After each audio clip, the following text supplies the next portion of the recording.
Greetings, everyone. 1 second, Bubba. Okay.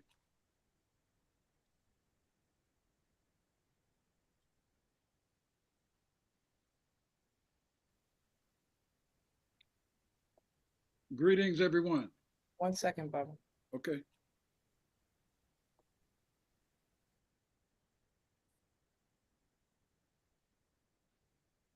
Yes. Greetings, everyone. 1 second, Bubba. Okay.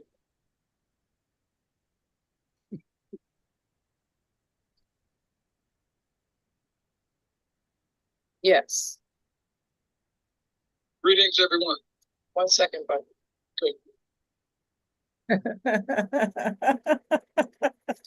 Go ahead, Bubba. We ready? Yes, we're ready. Yes, greeting everybody, and welcome to the UNIAACLRC 2020 Rehabilitating Committee 2020 to the Winter Solstice 2024 and Pre-Kwanzaa program. And without any further ado, we're going to get going with the program, and we'll start with libation. And I'm going to turn it over to our good sister, Queen Mother Dr. Chenzara Kahini, for libations. Greetings, Hotep, Hotep, Hotep. We will be doing this in a very swift and respectful way. We'd like to give honor, thanks, and praise to our omnipotent, omnipresent creator, Dua and Tur, Ashe. And I have water in my hands. I'm using a bash that grew here in St. Croix, as well as a bowl that was carved in Kenya. So we bring a little of the East as well as the West. And as I'm pouring, I'm saying, giving thanks and praise to the ancestors that have given us guidance and protection, love, honor, and respect in all ways possible. Ashe. We give thanks and praise to the elders that are amongst us, that are still giving us guidance, serving as the rudder, serving as the force of experience, of seasoned commitment to the African nation. Ashe. We're giving thanks and praise to all the energies that provide balance and guidance for those elders, and in the making, I should say, those aspiring elders and eldresses that are doing this work. Ashe. Ashe. We're giving thanks and praise for our children, those children that are our fruits, our authentic first fruits that come through the womb, the Jed, the power, and the glory of the Most High. Ashe. Ashe. We give thanks and praise for those of our future generations, those unborn ones yet to come. We ask that they are pleasing to the Creator, pleasing to the ancestors, and walk strong, long, and powerful beyond measure as sovereign beings. Ashe. Ashe. Ashe. Amasu and Panter, Sautsu and Panter, Aura Maketi Pahirura. We're saying we give thanks and praise to the one most high. We will live each day daily for the one most divine, and we shall do it tomorrow just as we do it today. We give honor and praise to the energies in the east. We give honor and praise to the energies in the south. We give honor and praise to the energies in the west. We give honor and praise to the energies to the north. We throw sacred waters on both shoulders, making sure we stay fully protected over our crowns and to our heart, so that we can always say, great is Ma'at Yehudi Sashite, theirs are everlasting. They have remained consistent and unchanged since Septepi, from the first time, from the noon's creation, when Ast Asar, Nebutet, and Heteru, Peru, established the natural way in Ma'at as truth, justice, order, reciprocity, balance, divine righteousness, and harmony. Dua and Tur, Ashe, Ashe. Ashe. We call on the ancestors of our family line. Call their names, call their names, call their names. Charles Appleton Davis. Paul Bassett. Alan Rich Costille. Frank and Betty Murphy. Give thanks. Dana Bassett. Pearl Ricks. Pearl Bassett. Musa Muhammad. Bassett. Mark Mitty Green. Cannon. James and Alice Palmer. His name's Emmanuel Carr Sr. Emmanuel Carr Jr. And Emmanuel all Carr those III. contemporaries that we give honor and praise to, may we call their names as well. We always speak of Marcus Garvey, Amy Ashe. Jackson, Amy Ashwood Garvey, Henrietta Vinton Davis, all those names. Charles L. James. Thomas Give- W. Harvey, John Horst. Okay, give thanks. Give thanks. Gene Slappy, Wilson, Luke Quay. Give thanks. Renoka Rashidi, May Ferguson, Tony Martin. Give thanks. Israel Rebel of Barbados. So with that, we give thanks and praise, and we ask that all of our words may be as medicinal, as healing as is possible. We take this water and we take this water in so that what we're sharing will always be seen as something that is connected to and showing love, mercies, and grace to all of our different activities and our different experiences. So with that, we say, Dua Inter, Asheo, Asheo, Ashayo, Ashayo. I say, Sheo. And I was asked to give a synopsis, if you will, around solstice. And for those persons that this is not familiar for, I'd like for persons to just recognize what happens on or about December 21st of every year.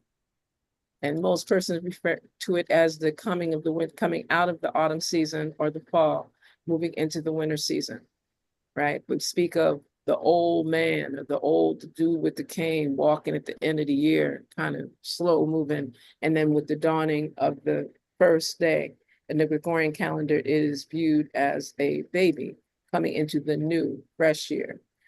The solstice is connected to a very ancient and ancestral tradition that has what is linked to not just astrology, but to the science of astronomy, the science of how planetary bodies move and how planetary bodies' movement affect our human frame.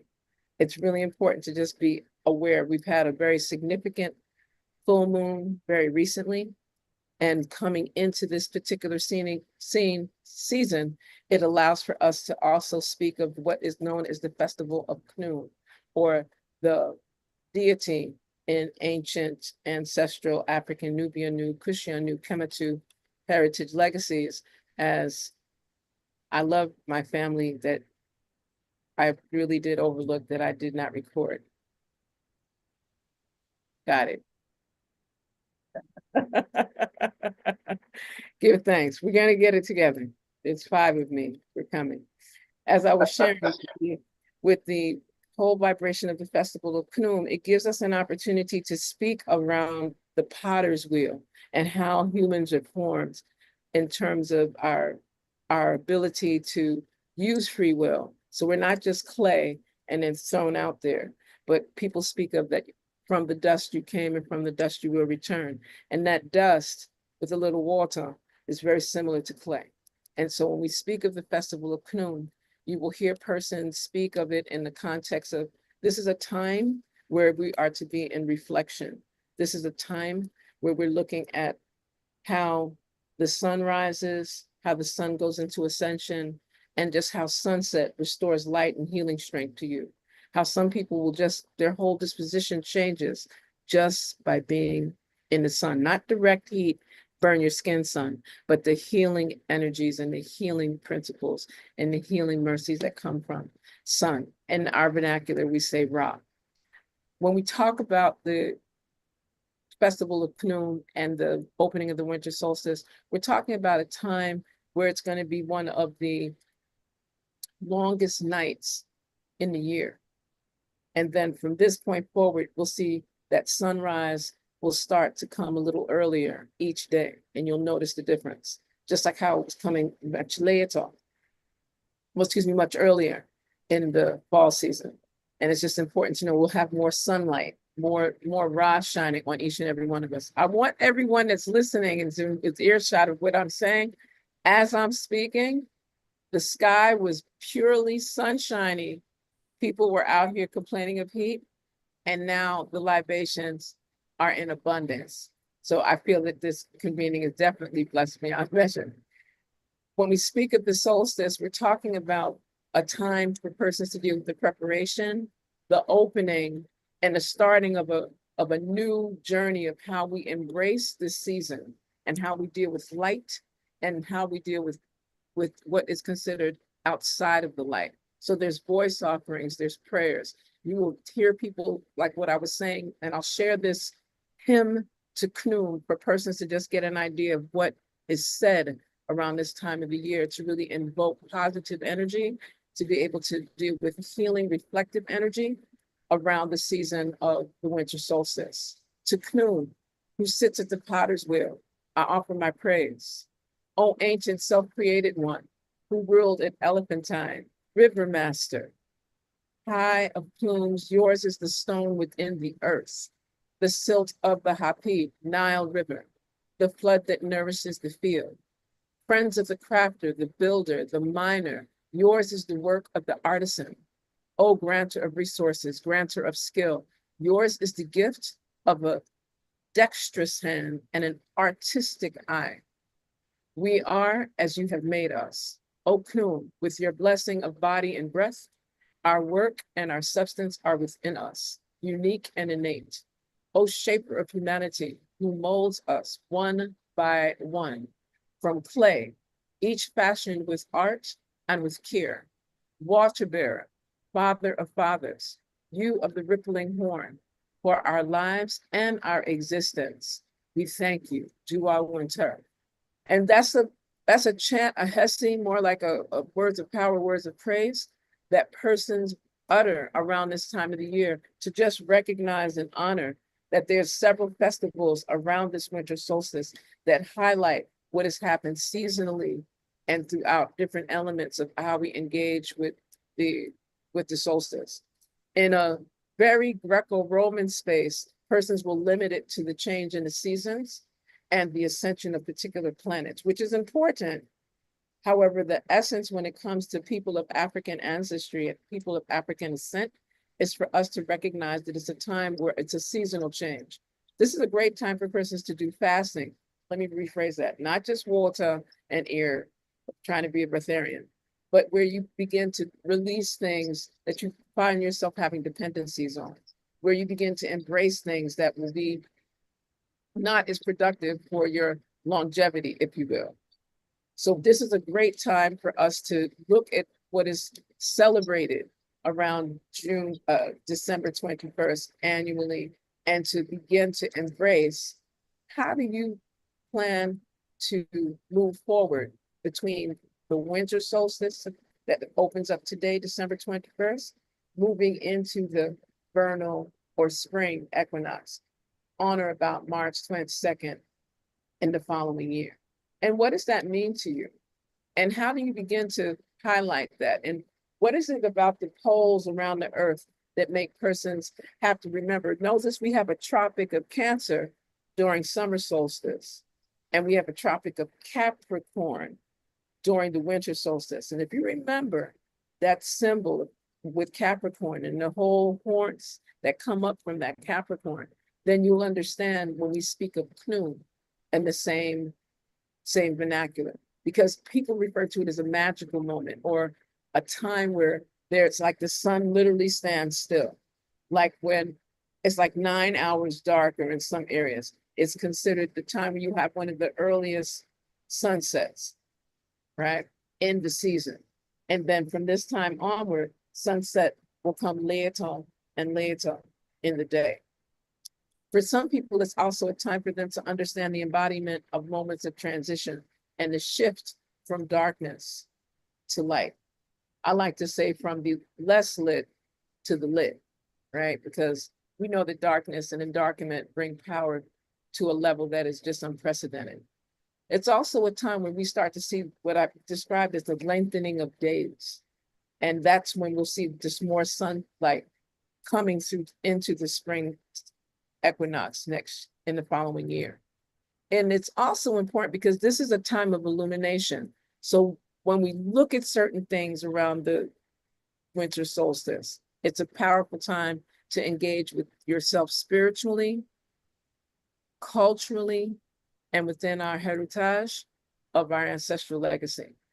This could go on for a conversation for quite a while. So for the purposes of what we are doing here today, where we're highlighting the connections of the winter solstice alongside Kwanzaa and recognizing those first fruits and the collective orientation of Kwanzaa and the elective manner in which we begin to speak about our own holidays, our own celebrations, our own ancient ancestral African traditions, and to place them at the same level of importance as any other season acknowledged by humanity. So with that, I close on this particular piece, that the winter solstice is a commencement of what is referred to as 12 days, this will sound familiar, of Karast Ma'at Kwanzaa.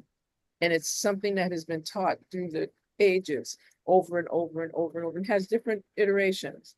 And some persons refer to this Karast Ma'at as an observance from the 21st that literally coincides with the winter solstice and known as the day of Ma'at, right? The day of truth, justice, order, reciprocity, balance, divine righteousness, and harmony.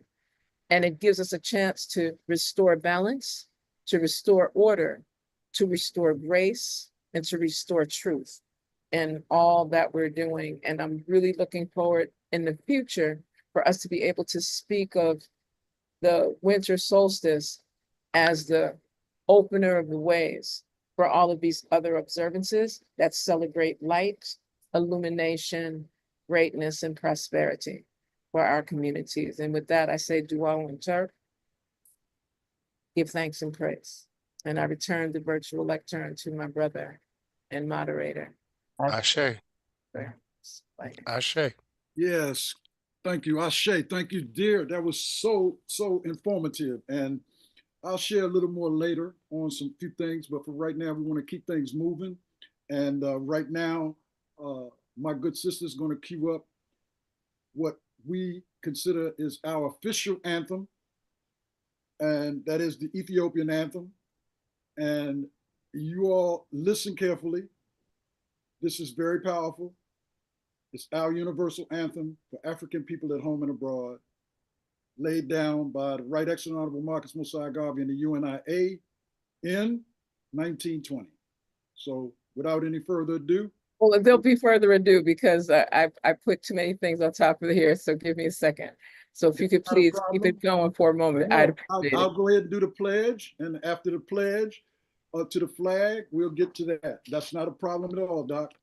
I commit my body, mind, and spirit to the protection, defense, and security to the red, black, and green. I dedicate my life to the redemption of Mother Africa and the liberation of her scattered Black children.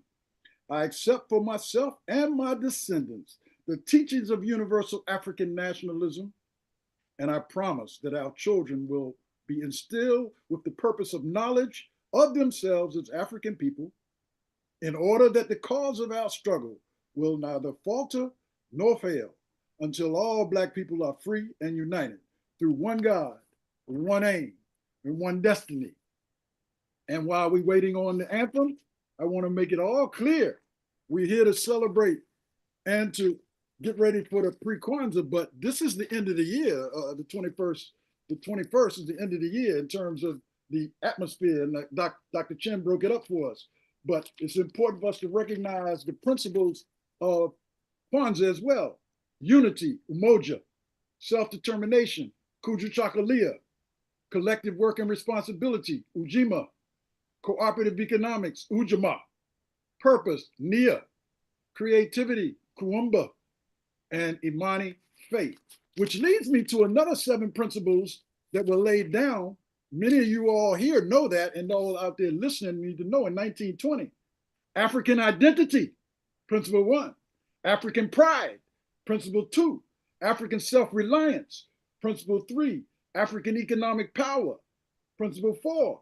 African unity both in a national and international sense.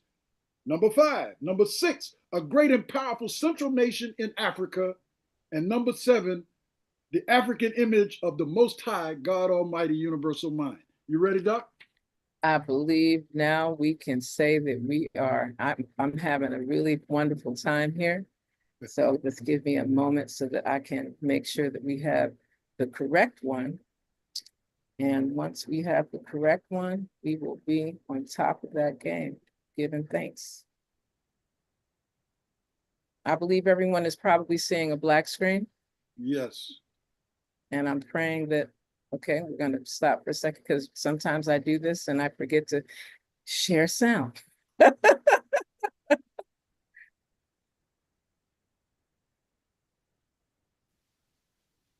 Ethiopia, the land of our fathers, the land where the gods love to be. As storm cloud at night suddenly gathers, our armies come rushing to thee. We must in the fight be victorious, when swords are thrust outward to gleam. For us will the victory be glorious, when led by the red, black, and green. Advance, advance to victory, let Africa be free. Advance, Advance to meet the foe. advance, Advance to meet the foe. with the might of the red, the black, and the green. With the might of the red, the black, and the green. Ethiopia, the tyrant's falling, who smote thee upon thy knees, and thy children are lustily calling from over the distant seas. Jehovah, the Great One, has heard us, has noted our sighs and our tears. With the spirit of love, he has stirred us to be one through the coming years. Advance, advance to victory, let Africa be free. Advance, Advance to meet the foe. advance, Advance to meet the foe. with the might of the red, The black and the green. with the might of the red, the black, And the green. O Jehovah, thou God of ages, grant unto our sons that lead the wisdom thou gave to thy sages when Israel was sore in need. Thy voice through the tempest has spoken. Ethiopia shall stretch forth the Stretch forth thy hand. hand, by thee shall our fetters be broken, and heaven bless our dear fatherland. Advance, advance to victory, let Africa be free. Advance, advance to meet the foe. Advance, advance to meet the foe. With the might of the red, the black, and the green. With the might of the red, the black, and the green.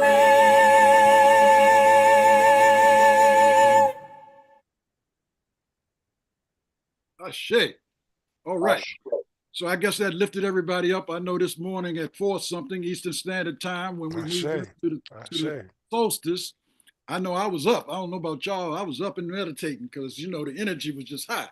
And now I'm really high with the Blacktricity after I heard that song sung by those marvelous voices that came out of Barbados. And I mean, that was absolutely awesome. Now, we're going to continue to move forward with a couple more video clips as Dr. Chinzara pulls them up. And I'll talk to you a little bit until she's ready, of course, and keep it going as the MC. I hope y'all understand as the MC, you know, it's my job to keep things rolling. So they say, well, sing or talk a lot, but guess what? It's all about us. It ain't about me. It's about we, collectivity. And guess what?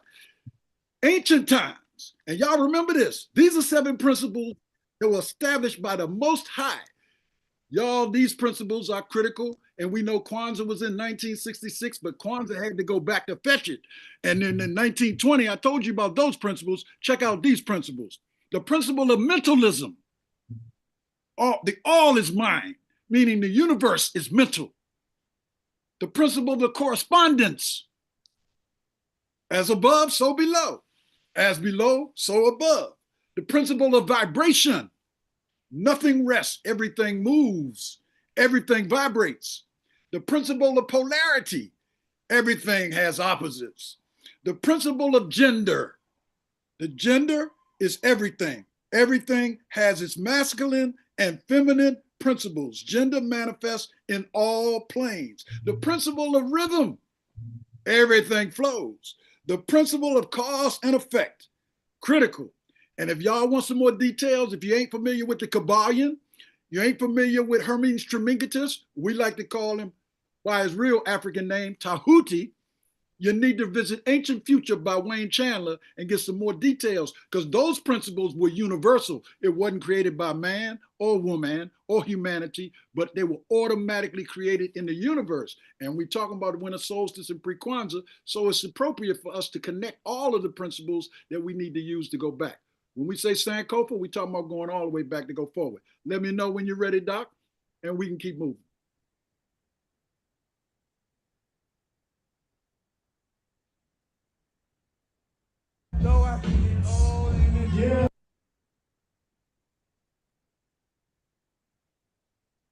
Yep, we coming.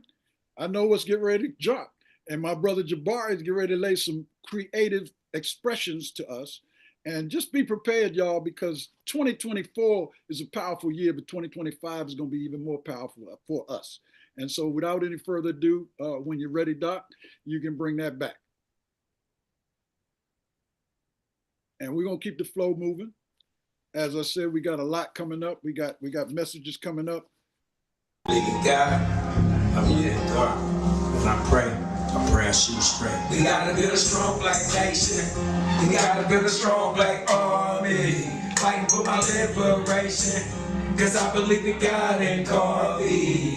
Now I ain't looking for no handouts. I'm fighting for my just dues. I represent the vanguard, the front line of revolution. We don't need a losers. We got a wrong solution. Suppression and repression suggesting that we ain't human. Pick up yourself by the scratch your boots. Grab the black to fight back and take it back to their roots. I'm on the roof like you be doing because they rather see me doing some more black on black ass and black on black shooting. I'm salute. Ooh, drinking folks in the struggle. I'm tired of moving when I'm in shoes and burying brothers. Like to struggle with the to the design.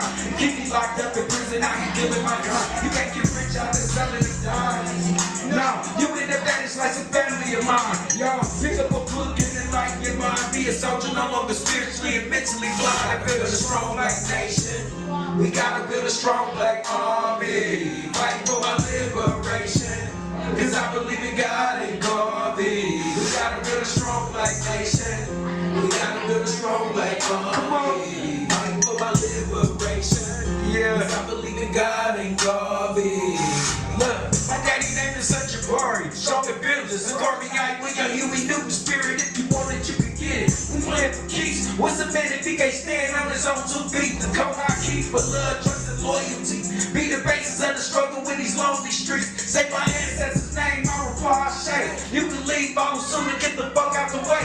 I done seen good intentions pay their way to the grave, but we can be the reason for my people disgrace. I resist self-defense is what I embrace. I'm a black panther, but I don't wear the beret. They say it's suicide to fight, but life is a gamble. A hero like G.I. Joe, know when it's after the battle. They say it's suicide to fight, but life is a gamble. A hero like G.I. Joe, know when it's after the battle. Let's build a strong black nation. We gotta build a strong black army. Fighting for my liberation. Cause I believe in God and God. We gotta build a strong. I gotta pay attention to what's going on in the news. You understand? It ain't just us on the island, man. We represent the whole world, man. You feel me? Look. Other nations across the world summon our assistance. We return like Shake the Pharaoh, worldwide resistance. The prison business, present the victim as a fusion. Take out my fucking feelings for this capitalist system. Plus the richest 1% of the world with misogynistic intentions to exploit little girls over girls in the worlds of the slums.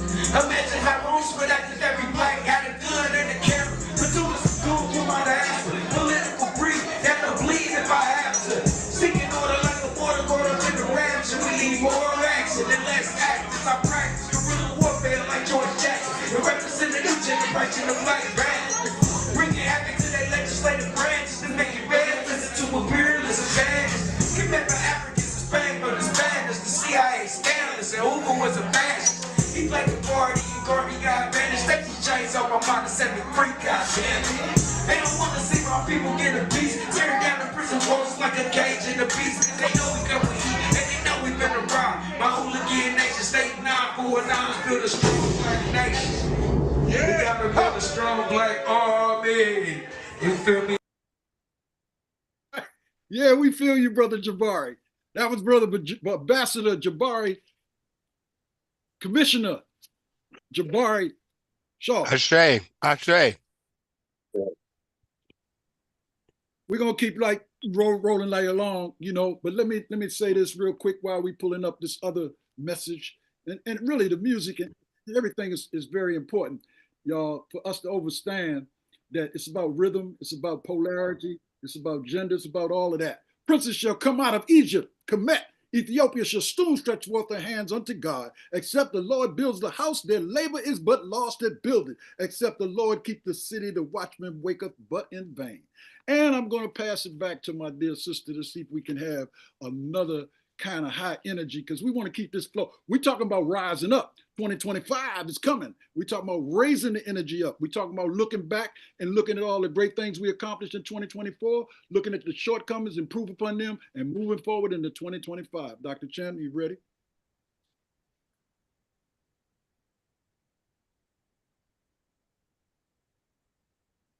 Are we ready for the next one? Well, I'm trying to say it gently. Yes. okay, bring it forward. Now, what's coming up right now, y'all, is a heavy message, and we know Africa is calling us.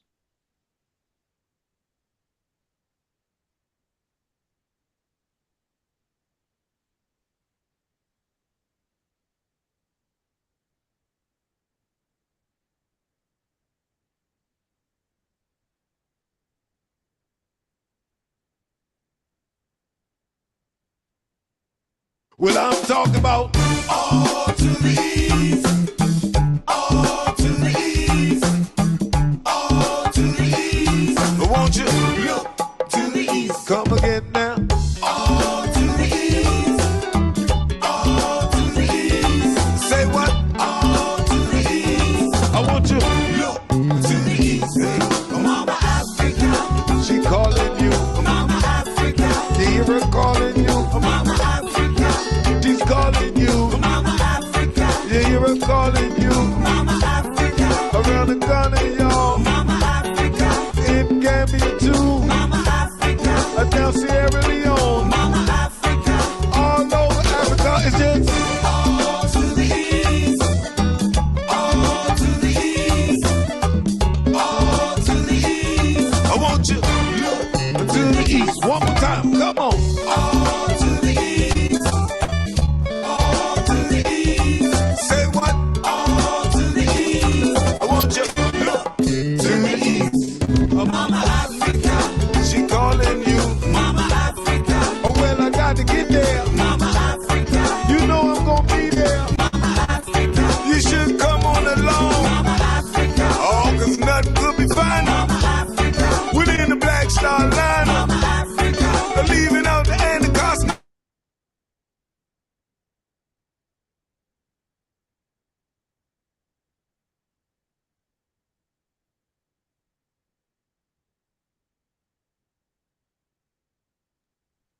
All right, so it looked like we froze up there a little bit, y'all. I don't know what's happening. So, but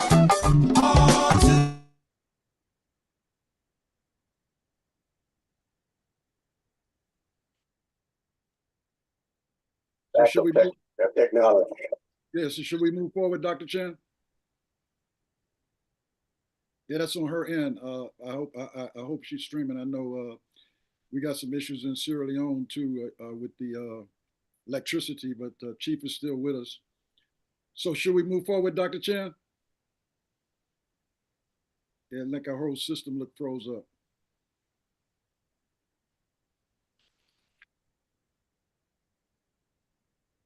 So y'all can hear me, right? Check. Okay, so it Ashe. seems like Dr. Chen's system froze. Yeah, it seemed like her system froze up. I don't see her any longer. Oh yeah, there she is.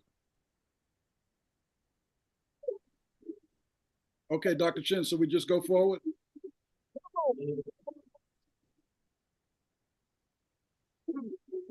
Dr. Chenzara? Okay, she's froze up. So we're gonna kind of, She's having some technical difficulty. yeah, we're gonna proceed forward. Well, I'm hearing two things. What's going on? The video just froze up Oh, and it stopped.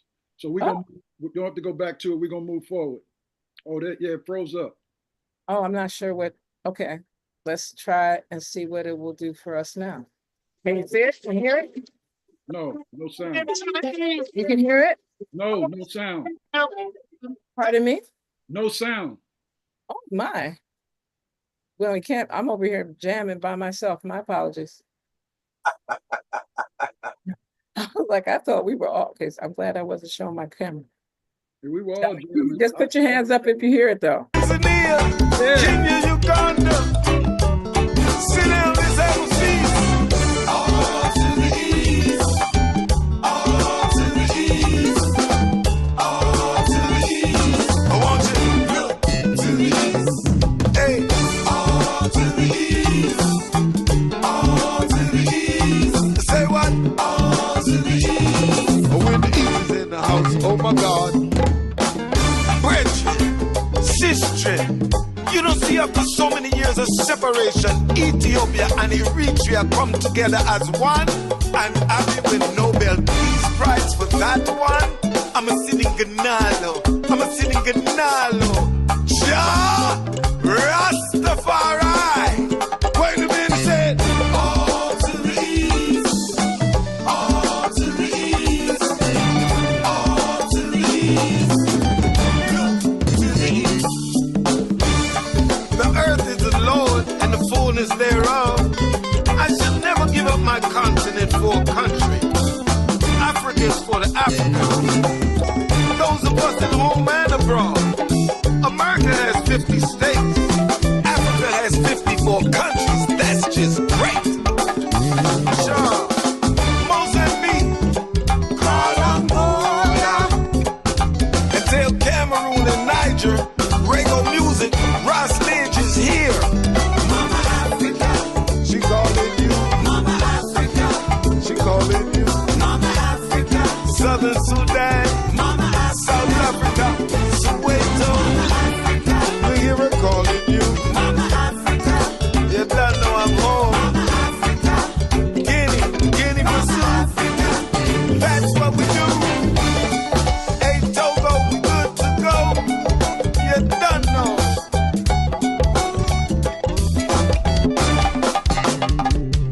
Mama Africa, I want a night in Tunisia. Mama Africa, with Zambia and Gambia. Mama Africa, and go check Rwanda. Mama Africa, Mama Africa, Sierra Leone. Mama Africa, Mama I'm home. Mama Africa, Botswana, Nigeria.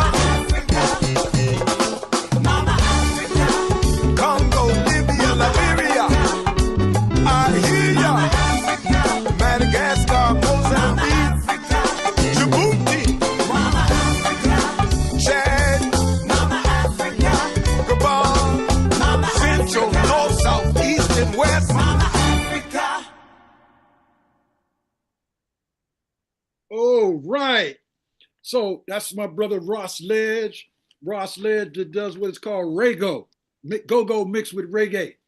And not tonight, but maybe another time, we're going to talk about what's happening with the RBG, because it's an RBG movement going across the country, or actually the world, and it's powerful and it's rooted in Garveyism. But anyway, we'll talk about that later. We get ready to move on to one more video, but I want to make a couple of announcements real quick.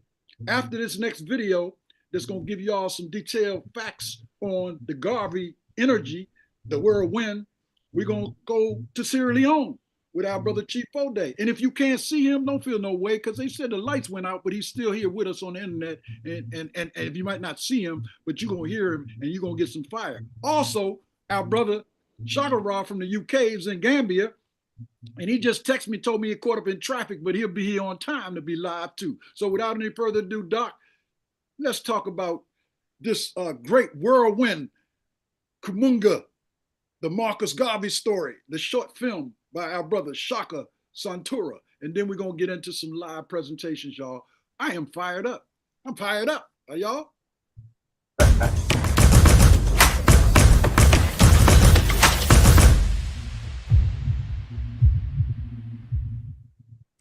year was 1916, when a 29-year-old Jamaican-born man with a love for Africa, pride in African people, and a vision of Pan-African unity, love, and strength, arrived on America's eastern shores, armed with an impenetrable sense of purpose, duty, and destiny.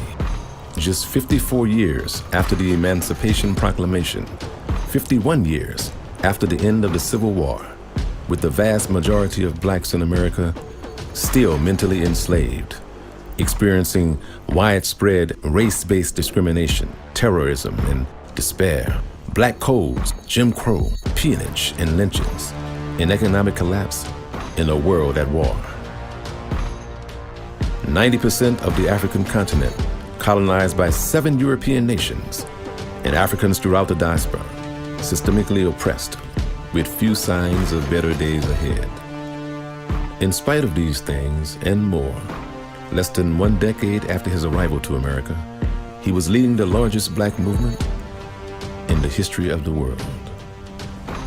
His name, Marcus Mosiah Garvey. His organization, the Universal Negro Improvement Association, which he and his first wife, Amy Ashwood, previously launched in Jamaica in 1914. Though the ideology of Pan-Africanism was slowly taking hold amongst some during this era, it was Marcus Garvey's vision of a strong, self-sufficient global black nation, along with his scholarship, total commitment, and organizing prowess that was pivotal in taking Pan-Africanism from theory to practice. From May of 1917, when the New York branch of the UNIA was launched, the first branch on American soil, through June of 1923, the accomplishments of the UNIA against all odds and all efforts to stop them grew and grew.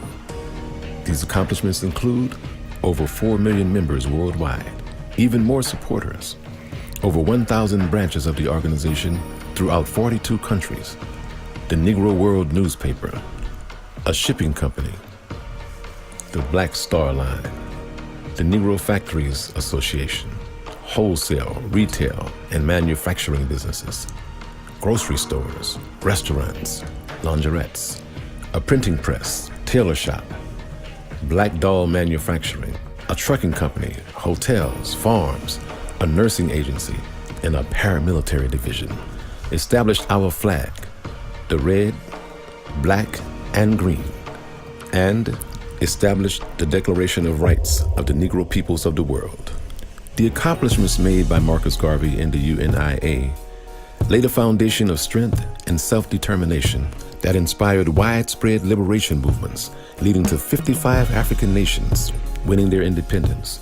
His example is still used as the blueprint for progressive action around the world. Marcus Garvey, elected to serve as the provisional president of Africa by delegates representing 25 countries, was and is a global symbol of black pride, unity, and self-determination. A symbol that directly or indirectly influenced the trajectory of our greatest heroes and sheroes.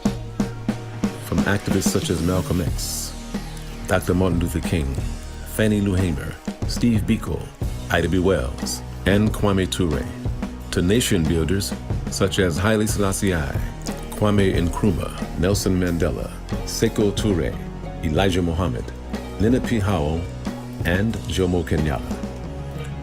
From communities like Black Wall Street in Tulsa, Oklahoma, to the Harlem Renaissance, from scholars and business leaders, to athletes and entertainers, from the early 1900s to this very day.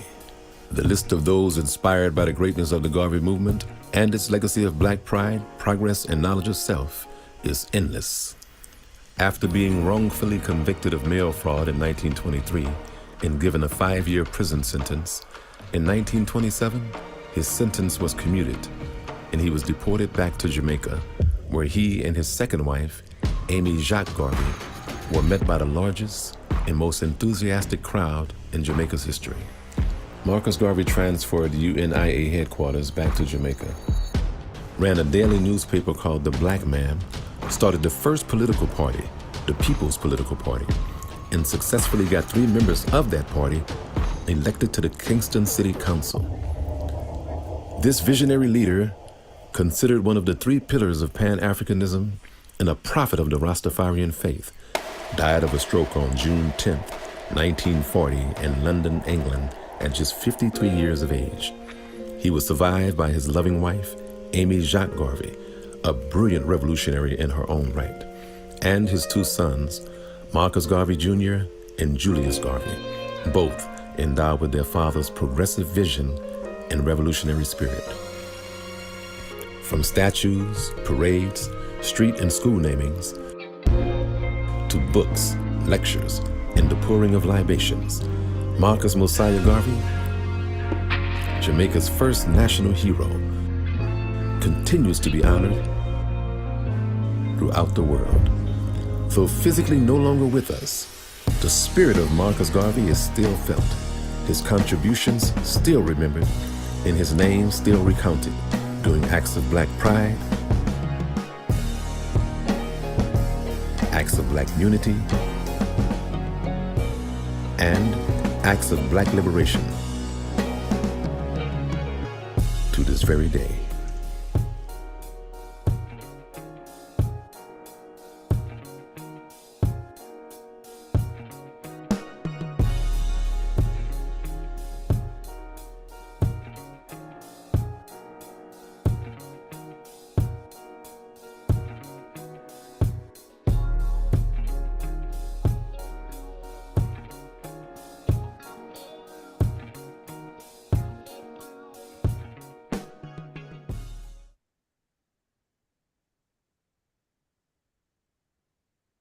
Right.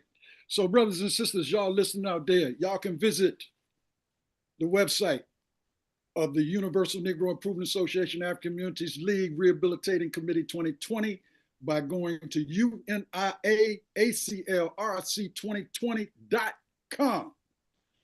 Get more information. We exonerate Garvey. We exonerate Garvey. We exonerate Garvey. Without any further ado, brothers and sisters, as I said, I'm sending apologies out already because, like I said, the electricity went out just a little while ago because sometimes you got to just deal with blacktricity. But our good brother that we get ready to bring forward to you happens to serve as the 3rd Assistant President General of the government of the UNIACL, and he's also working on the Africa Commission, the One Africa Commission, and quite a few other things. I'm not going to lay a lot out because it would take too long to talk about all the Gullah history that our brother's dealing with, to talk about all the different things that Basani, Black Star Action Network International, is dealing with, and also Mali. But we're going to let him talk a little bit about what's going on the continent right now, what's going on with certain things. And Brother Chief Fode, without any further ado, come to us. And if we can't see you, we're going to hear you. We're going to make sure your blacktricity comes through. So Chief Fode, are you with us? Yes, sir. Peace and blessings. Baba Singor, thank you very much. Peace, Baba, PG, how y'all doing? How's everybody doing? Second Assistant PG, Tinzarai, you got me very, very hyped right now. Everything's been very warm so far. So first of all, I just want to start with the One Africa Commission. I want to give you guys a breakdown of what has taken place on the African continent and within the realm of the work that I've been leading here. Over 2024, a lot hasn't been happening. It's not necessarily UNIA in name, but you'll find our members in every formation and active. So it's interesting because Basani and the UNIA has been able to work in a way whereas we've been able to spark initiatives and then draft in our comrades, our brothers and sisters from the UNIA who have interest in expanding, into the areas of work that we go into, and it's been great. So the first major thing to occur this year was the creation of the One Africa Commission. Myself, Baba Tashaka, my wife Kenya, and others who have connections to divisions on the continent, as well as our African comrades, brothers and sisters in Nigeria, Burkina Faso, Kenya. We've been developing our relationship on the continent over the last year. The first thing we begin to do is host a monthly meeting. I think it's been like a month since we had, I think we're like 2 months behind right now, but we're going to catch up after the New Year's. But we've been keeping our meetings monthly. We have a policy for reports being submitted. So we have a supporting system, and we know where each organization is at on the continent in terms of its development. Of course, resources is a big thing, but it's not only resources. We also need to capacitate our organizers with training. They need to understand what they're building. And so we're not necessarily all the way up and running the way we should be as the One Africa Commission, but we are in existence. So we have certain members on that commission, like Brother Shakara. He serves as the PRO for the One Africa Commission. We just brought Baba Senghor on as an advisor, an observer of the One Africa Commission. Brother Tashaka, who represents Ghana and also is our roving ambassador. He's our chief ambassador for the commission. We have a newer sister named Grace Abina James. She's a dynamic Garveyite of Jamaican ancestry, and she lives in East Africa. She's been leading a lot of work up over there and engaging with the AU and other Pan-African bodies just around the issue of the African diaspora rights on the continent. She serves as our East African ambassador. We have people in different places, just to give you that. I don't want to be too long-winded. But so the One Africa Commission is operating. Back in, I believe it was August, we was able to keep our no, it was May. We was able to keep our launch event and present ourselves. But since then, a lot of other things have happened. Either way, another occurrence that took place in 2024 is the creation of a formation known as Jichola Kimbunga. Jichola Kimbunga in Kiswahili translates into the eye of the whirlwind. And it was created because we wanted to create a brotherhood. I made a call for brothers to join up so we can start to keep meetings regularly and start to get to work around solving some of the internal issues of our brotherhood. And we got to work immediately. We have a great brotherhood, including our very own PG, Senghor Baye. We have dynamic organizers from other organizations like Baba IJ from Harlem Liberation School. We have the RBG brothers, the brothers who've been kicking the RBG movement as a cultural hip hop movement. Obafemi and them brothers right there, they got some good music coming out right now called RBG Gumbo, project they've been working on, mixtape. So we got a dynamic team. After meeting for a few months, we realized that we need to take action. We can't just meet and talk about brotherhood. And so we began to decide what we was going to do. And because the elections was coming, we zeroed in and focused on getting our people some information that they could, chew on a little bit before they make a decision. And so we sparked what was called the African Survival Initiative, which is a monthly roundtable. We get together, we chop it up about different issues, and we do this in partnership with Kimbunga Media, Brother Shakara's platform. So as you see, the Kimbunga is being replicated throughout different entities. You have the media, you have the brotherhood, and in our recent meeting, we talked about moving forward in 2025 into developing a united front collective, which would be beyond a brotherhood and would include brothers, sisters, men, women, and children, everybody throughout the nation, but would be more of a political front, a front for us to get together and start to have one voice, to develop some political education and whatnot. So that's about it for the Jichola Kimbunga. Another program that has been developed over this year is the African State of Emergency Collective, which we call the Ashe Collective. The Ashe Collective was formed because African diaspora repatriate a sister named Sakina Chedu, a lawyer, a sister from the UK. She was murdered in her home in Gambia back in February. And we had to swing into action because she had actually been one of our close comrades. We had been building capacity on the continent for those who want to come for over the last 3 or 4 years when she was murdered. So I connected with other people who knew her, and they wanted to do something permanent about it. And so it led to us forming the African State of Emergency Collective. We launched August 31st. We was able to organize ourselves around creating an emergency response and conflict resolution policy for the African diaspora while we're on the continent traveling, so that even in our own community, when we have conflicts, Ashe Collective can intervene and be that neutral, de-escalating factor. And then we also have we're developing a continental network and database of strategic contacts, meaning Ashe Collective is taking responsibility for the safety and security of the African diaspora on the continent. So we have to have relationships on the ground within every country that we're operating, right directly with the security sector, right directly with the police, right directly with the hospitals and the doctors, those who will be responsible in a case of emergency of African diaspora within that country. So we're taking on the responsibility of making sure that we're connecting with these people on the ground before anyone even needs us in an emergency situation. The Ashe Collective is organized into 3 teams. We have an executive just for administrative purposes and organizing, but we break down into 3 teams. We have the mental health advisory team. This team helps with mental health for those who are traveling and those who are living on the continent. Sometimes we lose loved ones while we're here. Sometimes anything can happen. Sometimes you get in a relationship with somebody and you need to get out of the relationship with that person, but you don't know how to.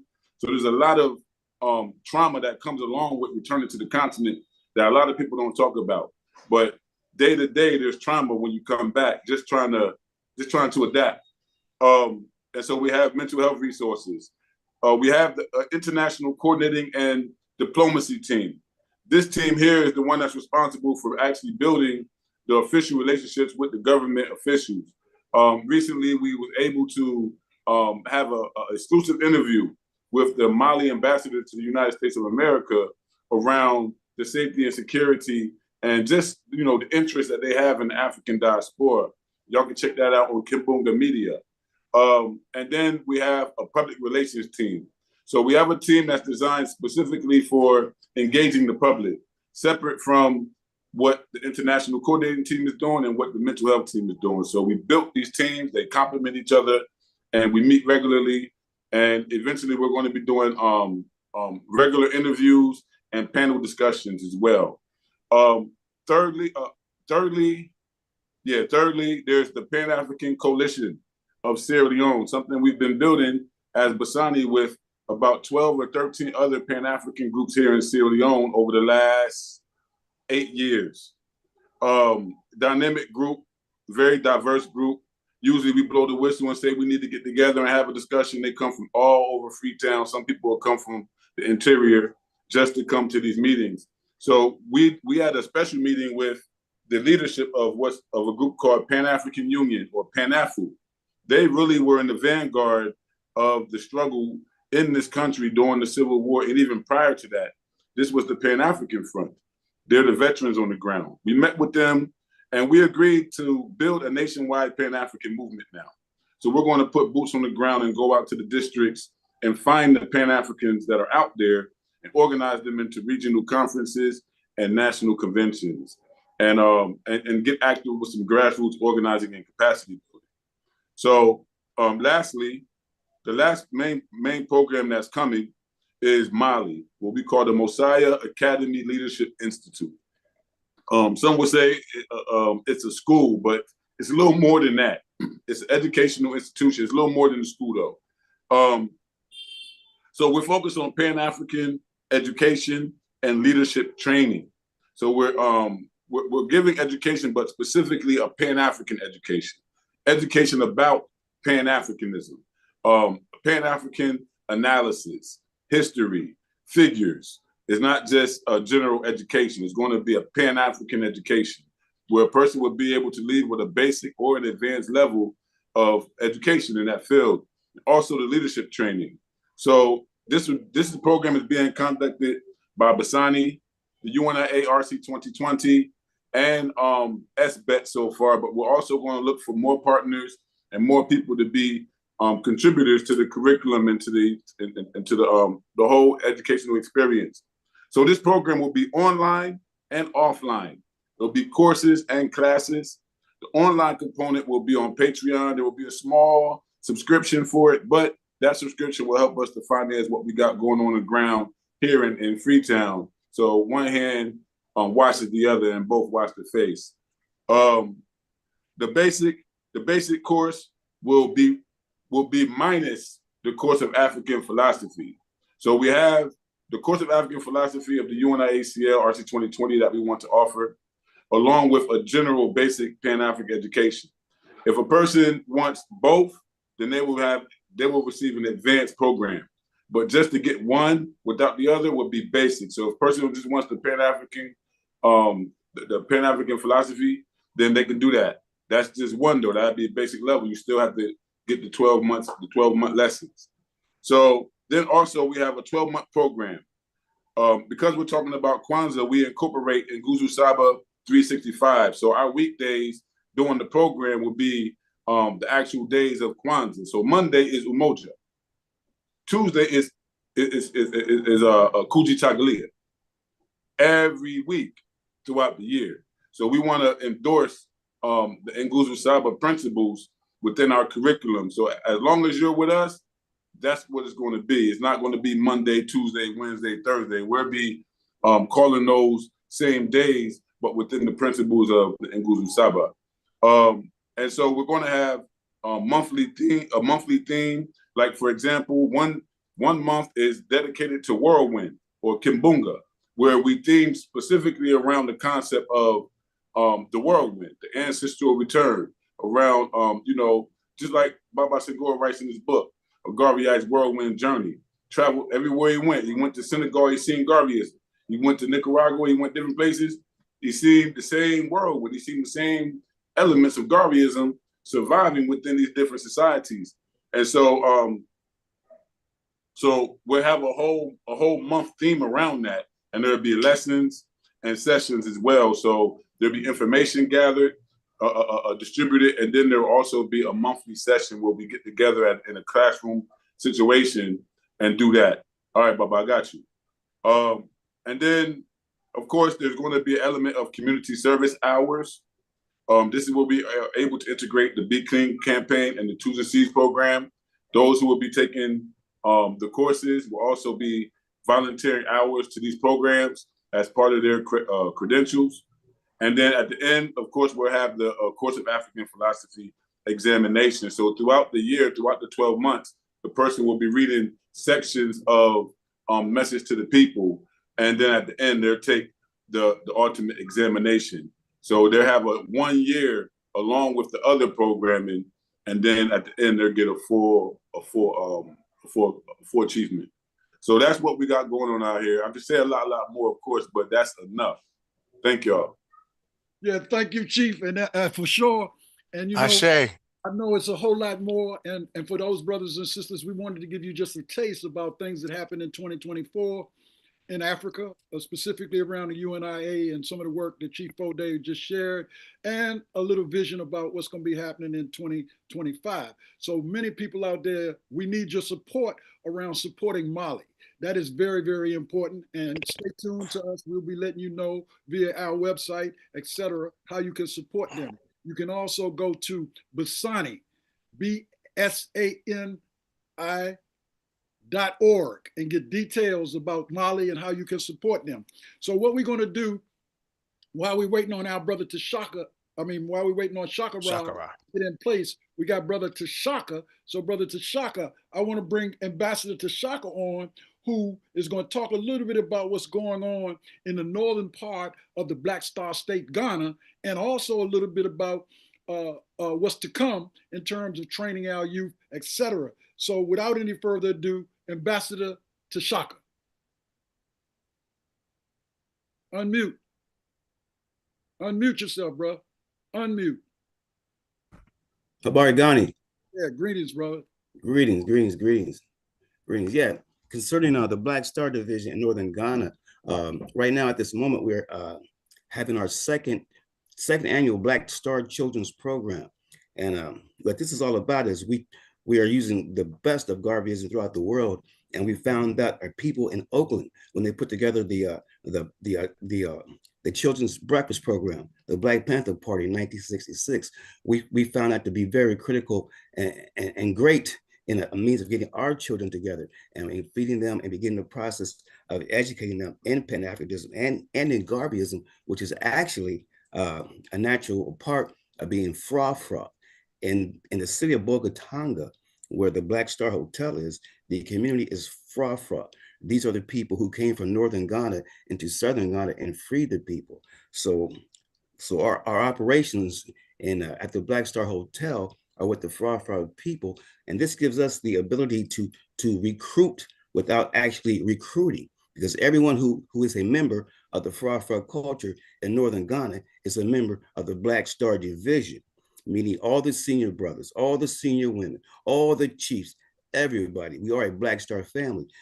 This Black Star program takes place on December 30th, and we're going to make sure we do 2 days, because as we emphasize on the children, which we also learned from Division 121 in Philadelphia, Thomas W. Harvey, our focus needs to be there. But as we work with the elders in Ghana, our focus also needs to be on the elders, the senior brothers and sisters. So in these 2 days periods, this 2-day period, we're bringing all of our people together, all of our Black Star family together, and celebrate all the work that we've been doing in the past, actually 17 years, as we position ourselves, like Baba Singer was saying, as we position ourselves in 2025.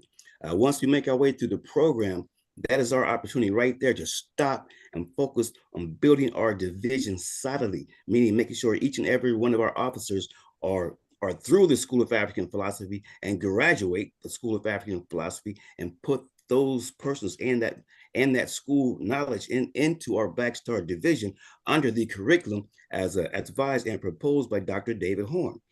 This gives us a great position in 2025 to be a strong, viable Black Star Division and all the concepts that we can imagine that it should be, given that the location is in northern Ghana, which still retains a Black Star mentality. I'm going to make this really brief, but like Chief Fode was saying, and Baba Singo, there's so much information and so much things that we're doing. It's so vast that we have to sort of centralize our activities. In terms of Ghana, we are centralizing our activities inside the Black Star Hotel. So meaning no matter where we are working, whether it's Accra, whether it's a Kumasi, whether it's a Volta, no matter where we're working at in Ghana, and as we work with the West African Commission, our technology, our information, our officers, our ability to flow with each other should come right through the Black Star Hotel, which is a central location for Pan-African knowledge on the West Coast of Africa. Musically, and I'm going to end this, musically, briefly, we are building a musical pipeline between the community of Las Vegas and the community of Bogotanga, Ghana, meaning we want all of our artists coming who are developing, coming through the United States, who have their music to be on our radio show, on our airways. We want, when the artist comes into Ghana, we want them to come to our radio station, to our community. We can control our music as we present it out into the world.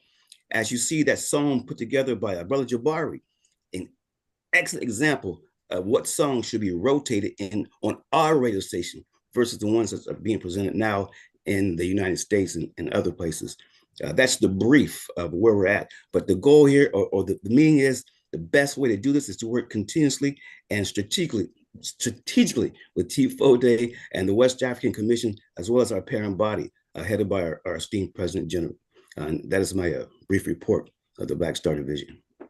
Oh, thank you, Ambassador. Thank you, Ambassador. So what we're going to do, y'all, we're going to continue to proceed. Brother Shakara is communicating constantly with me, and believe it or not, he's 8 minutes away from his residence, and he's caught in massive traffic. So what we're going to do is we're going to move forward. We're going to keep going.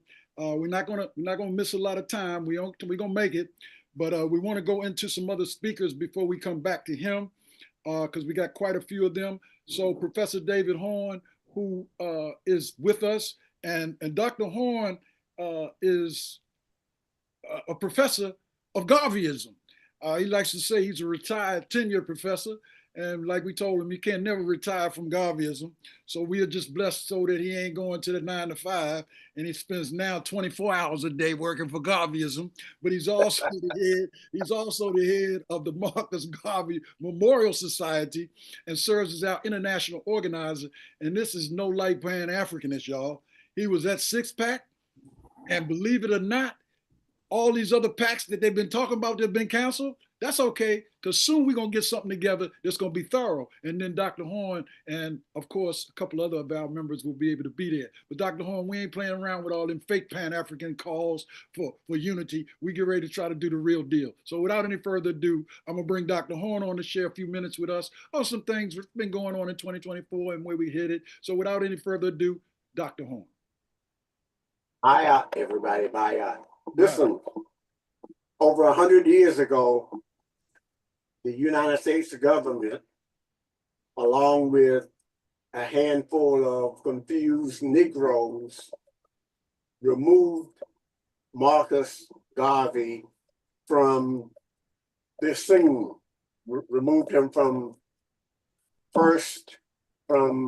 New York and his organizing, and put him in prison, and then they removed him from the country.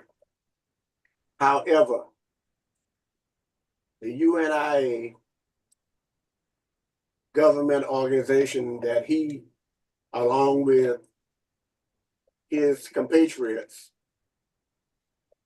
created out of whole cloth, that became the largest organization of African ascendants in the world.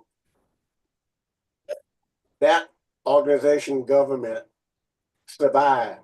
They removed the leader, thinking that would kill everything else. That did not. In 2024, over 100 years after they incarcerated Marcus Garvey, we are still following the pathway toward real Pan-Africanism that he reminded us of. He reminded us that African people, who were the first humanity, we are the first people on the planet. We had a mission. We were supposed to organize the planet. We were supposed to have our own nationhood. He reminded us of our dignity and what we were supposed to be here to deal with. Over 100 years later, that message is continuing, even though we seem to be divided and scattered. That is how a beehive works. You have the small parts of the beehive that eventually come together so that you get the honey. You get where we are supposed to be going. Beforehand, they're scattered. African people, the African ascendant community is scattered. Some of us think that we can run ahead and get freedom. Some of us want to walk. Some of us want to stay out of the way. But the drum, that instrument that still resonates Africanist, that drum keeps driving us back, keeps putting all of us together so that when Marcus Garvey returns in the whirlwind, we all can fit. The drum brings us back together. Marcus Garvey lives. They have not been able to extinguish. They will not be able to eliminate. They will not be able to kill. The Pan-Africanism that Marcus Garvey reminded us of, and that has grown in over 100 years. We are still moving forward. Africa for the Africans, at home and abroad. Pan-Africanism lives. Ashe, Ashe, Ashe. Yes, sir. Yes, sir. I heard you, sir. And we're going to keep it rolling right along, y'all. Like I said, promise to be out of here on time. And then we got a couple more people that want to share that I got to share before we bring our brother Shakara on and before we bring the PG on.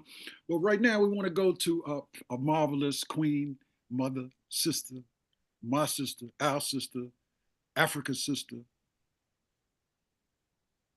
Dr. Tendai. Greetings, family. It's a pleasure to be here with everyone today and to be able to celebrate, to help us to be able to think about how we renew. In reality, the UNIAACLRC 2020 is exactly that. And after that, this organization being only 4 years old, working towards reclaiming the Pan-Africanism of Garvey and putting in place action, just as he had done, we are moving forward in terms of what we're trying to do. So a year or so ago, we formed an education committee. In reality, everything that we do is education, and we are very much aware of that. You've heard all the wonderful things that Chief Fode is doing, and all of our divisions, in some way or another, are addressing some aspect of education. Yet we continue to be asked to develop education for the organization. So in response, these were the things that we ended up doing. We finally decided to form an executive education committee because each of the divisions were already doing things on their own.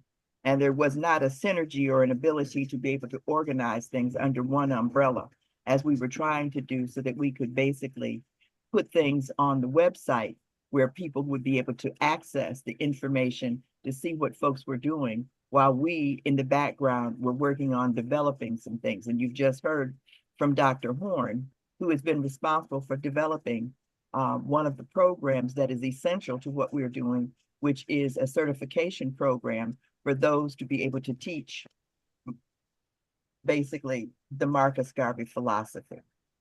So we are structured as an administrative unit with 4 primary committees. That's the Ma'at Decree Committee, of which you probably have heard with Dr. Singh, Brother Senghor pretty much came together.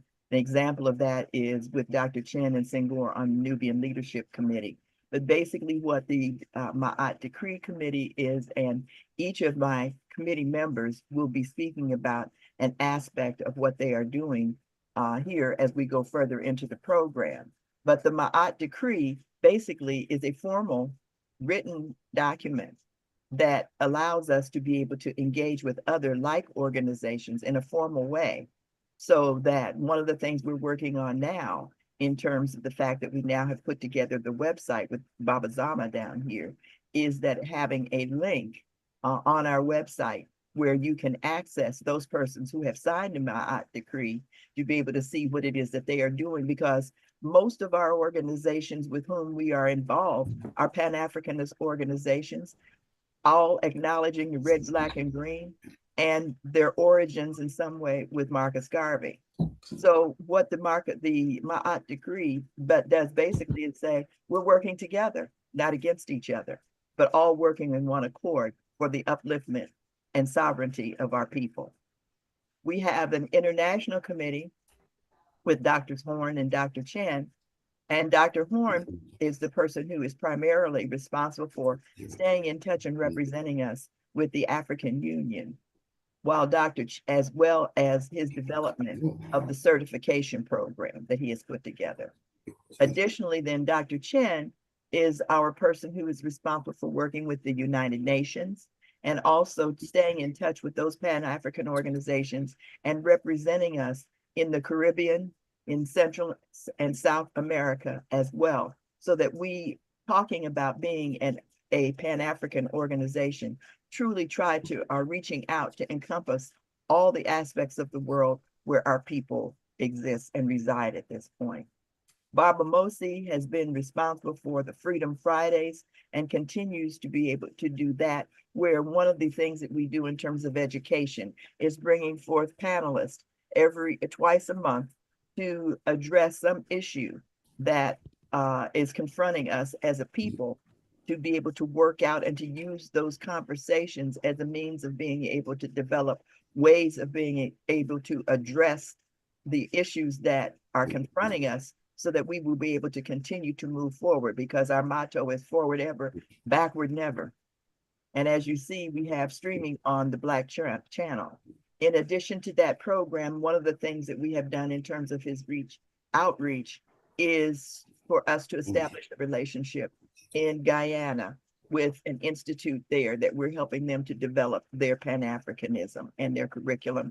And annually, we will be collecting. We already started doing it. We did it once, and we're doing it each year now, collecting books for those students and backpacks and materials and so on and so forth for those students to have in Guyana. Then we have the PR committee, which is Brother Zama and me, and basically we're in the process of trying to develop the various visuals for each of the groups. We've already gotten the website off the ground and basically the flyers and so on and so forth. We have other folks who have joined us. Brother Julius McAllister, who we refer to as Brother Mink, volunteered. This, as a matter of fact, how can I say it? These folks were volunteered to be a part of the education committee, part of the administrative unit, and where they did not volunteer, as Dr. Chen says, they were volunteered. I only want to just share this with you as a vision so that you can see that what we're trying to do, and that is we understand that our purpose and our mission is under the rubric of one God, one aim, one destiny, and following the legacy of Marcus Mosiah Garvey, Amy, and the two Amy Garveys, we plan to be the administrative unit and operational entity for the UNIAACLRC2020 Rehabilitating Committee. We have already established a mission, a vision, and core values, but those will change as the institution, the overall organization, develops its strategic plan, so that we will make sure that what we are doing falls in line with what the overall organization is doing, so that we can bring about action and activity.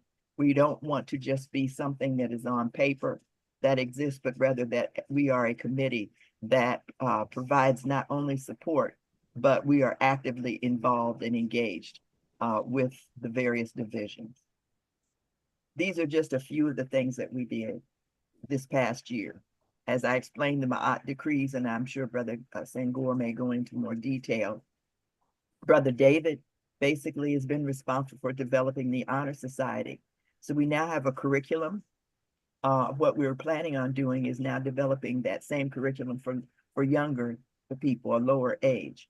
We have a certified program, a certificate program, which basically says you cannot just teach Marcus Garvey under our rubric of the UNIAACLRC2020 because you have taken the course, but you basically have to be certified, and this is the process by which you obtain certification so that we can ensure that the course is being taught properly and the tenets that are in the course are being used as we move forward as an organization.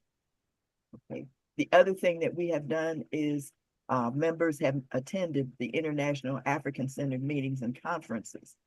Dr. Chen, for example, was in Ghana, and she has pulled together a number of organizations throughout the Caribbean that address the various issues that are confronting our people throughout the world. And they're all the same, it's just in different degrees and different ways in terms of being able to address them so that we can uplift our people. We are looking at still trying to pull together a prospectus of some sort that we can present, not only to, mainly to the UNIA, the Permanent Committee on the Decade of People of African Descent, as it is being renewed for another 10 years. And so we would be approaching them basically to say, these are our positions as an organization, and we want the recognition for you to recognize this organization as being forefront and foremost in terms of carrying out Garvey's legacy.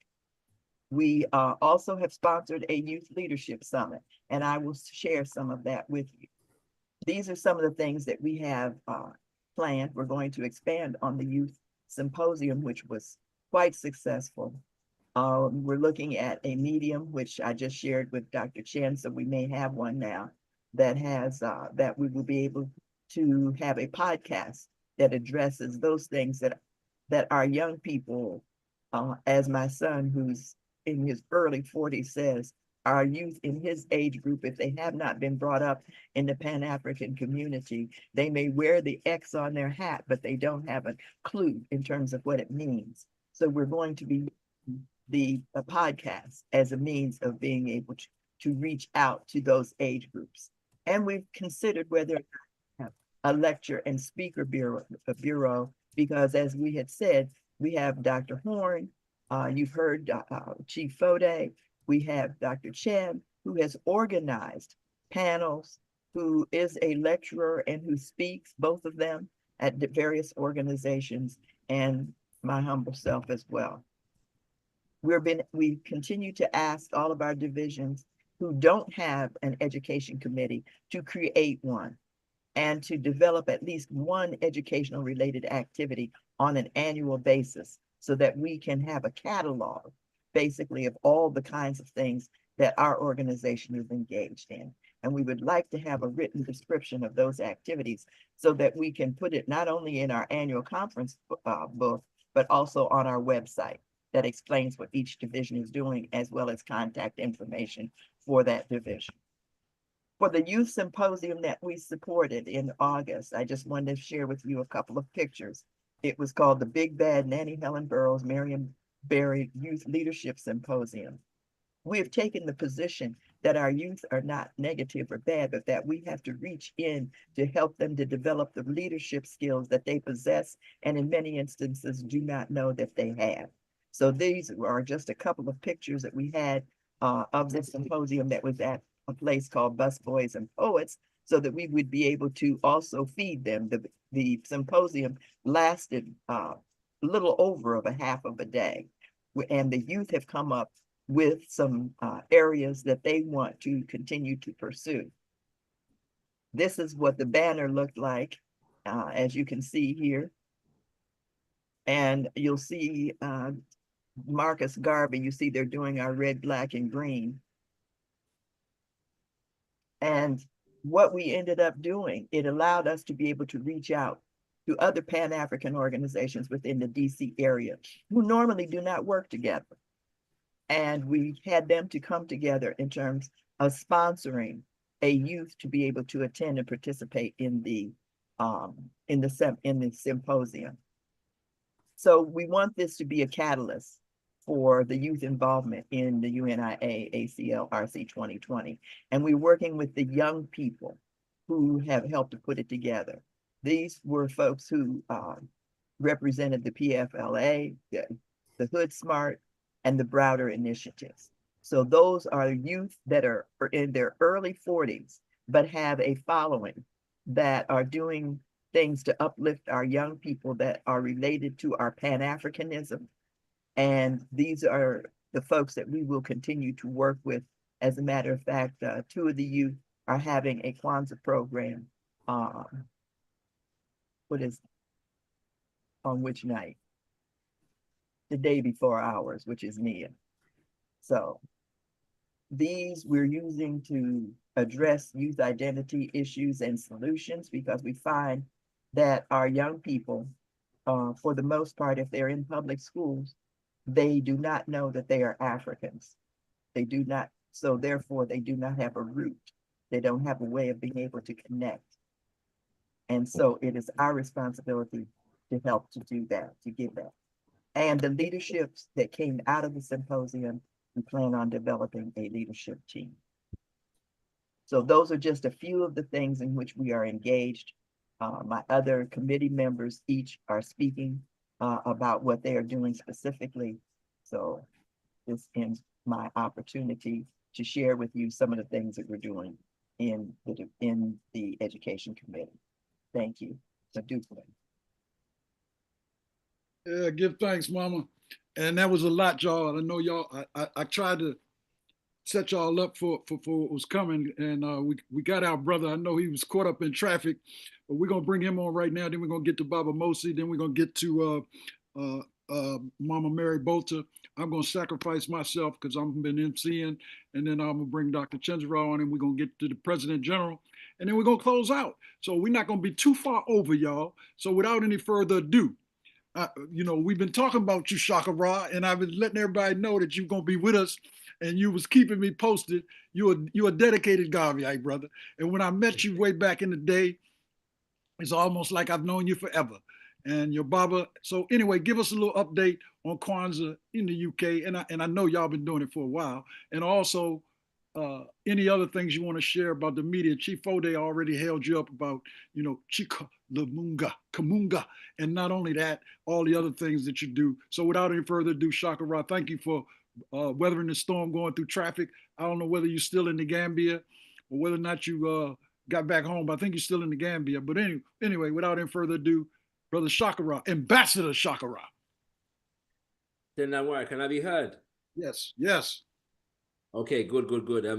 First of all, Tendamwari, we thankful unto the Mother, Father, creative life force of the universe, Kozai, Modzimu Mukuro. We give praises unto our great ancestors, Abibi Tumi, Abibi Fahodi, African power and African liberation for all African people. Greetings in the name of Kimbunga, the whirlwind that was initiated by the most honorable Marcus Mosiah Garvey, in whose name we gather here today. And apologies once again for being slightly late. Traffic in Africa is serious, brothers and sisters, when it hits. I haven't experienced any traffic since I've been in Gambia, and the day that it decides to hit me is this day. And I've been literally 10 minutes away for well over half an hour, brothers and sisters. So I apologize, but it's good to be here, and thank you for your patience. Heleza Kwanzaa, a happy Kwanzaa to all those who are gathered and who are watching. It's important that we observe and honor our cultural imperatives, the compelling events within the African life cycle, which are determined by our culture and our tradition. And the important thing about the celebration of Kwanzaa is that it is an observance that comes out of our liberation history, our resistance to the forces of Western imperialism, Bakra, European supremacy, and an affirmation, an unadulterated, unapologetic affirmation of our African selves. And so we are thankful for the opportunity to share. I should start by stating that the Al-Kebra Revivalist movement, in which I was born and raised, which is connected officially to the UNIAACL, has contributed this year to the development of the Pan-African People's Parliament in the UK, which is intended to be a representative body representing the political interests of African people in the UK. And so that was established and formally launched in the month of Mosiah of this year, which is August of this year. And there are a number of programs that the Pan-African People's Parliament is geared towards developing and initiating. At the same time, at the moment, their focus is on securing the membership protocol and actualization at the moment. So they, recently was able to help design the membership card for the Pan-African People's Parliament. And so they're just, establishing the membership protocols, and then programs will be on stream as of next year. One of the things that the Parliament is involved in is the Pan-African Sports and Culture Day, which takes place every July. And that is really a coming together of various different Pan-African and African-centered and more generically Black Saturday schools and other types of supplementary education to bring the children within those various different institutions together to compete against each other in the name of sports, but also to connect, to network, to build community, within the context of that edifice as well. So I want to begin by discussing that. And then, as has already been mentioned, I am the director of Kimbunga Media. And Kimbunga Media previously was known as Gotkush TV. And between the 10th of January and the 17th of Messiah this year, we went through the process of transitioning Gotkush TV into Kimbunga Media. As has already been stated, I'm sure, Kimbunga, in what I'm learning to refer to as the Ki Ubuntu language, which is popularly referred to as Kiswahili, simply means whirlwind. And so the transition and evolution of the name is really symbolic of the mission, which is to develop a more explicitly Pan-African, more explicitly Garveyite, which is to say universal African nationalist media edifice and platform. And in that context, we have been able to work with Jikola Kimbunga, which is the brotherhood that was established, initiated really by the intentionality of Chief of Mansa Fode, who, you know, I'm always in awe of the brother's capacity to get up and go and to bring it to existence. Yeah, you know, and so he put out a call for a brotherhood, and the brotherhood was formed, and then the brotherhood reached out to Kimbunga Media in order to engage in some political analysis and education. And so that's an ongoing work in terms of the African Survival Initiative roundtables, which is beautiful. And in speaking on that, I do want to particularly hail the name of our good brother Sam P.K. Collins, yeah, because I've been collaborating with him in terms of facilitating and moderating this initiative of Jichola Kimbunga, and his presentations, yeah, throughout the process of the African Survival Initiative roundtables have been, you know, an asset, yeah, to the African world. So I want to big up that brother and the work that he does on behalf of us all, and encourage brothers and sisters to check that out. I'm still going to be putting out more and more of so you've got the extended roundtables that you can watch at the moment, and a couple of them we've you know, put out the different sections of the roundtable. So we're going to be continuing to do that more. And brother Sam P.K. Collins, you know, contributions are, you know, A-class, yeah, in that regard. We also initiated something, brother Sam P.K., called the All Eyes on Africa, yeah, which we haven't been able to, you know, maintain the momentum in terms of consistency with that. But brother Sam PK will be chipping in with that every now and then, yeah. And so do stay tuned, because he's actually doing something on that right about now, yeah. So do stay tuned for something from Sam PK Collins. The aim of Kimbunga Media, as I've said, is to develop explicitly Pan-African media sources, yeah, and to engage in varying different kinds of analysis. And so throughout the year, we have dealt with everything from deforestation within the African world, particularly on the African continent, because we know that particularly in West Africa, the issue of deforestation is becoming significant. And well, I say becoming, it's been a significant issue for quite some time, yeah. And so we looked at some of the geopolitics of that on some of our, one of our shows, at least one of our shows. We were, at the moment, in fact, just now, we were able to release the last year's, we hosted as Basani, the Black Star Action Network International last year, our good brother Kemi Seba, who currently resides in Benin. And so we hosted him last year. We just released the footage from that this evening, brothers and sisters, on this side of the water. So you can watch that right now, yeah, on Kimbunga Media. And we were also covering the Ghana election, which just happened. But we started it earlier in the year with Democracy Under Fire. Yeah, looking at the Ghana election dynamics and as a window into the election politics of the African continent and how elections run. And so those are a few of the initiatives that we developed through Kimbunga Media.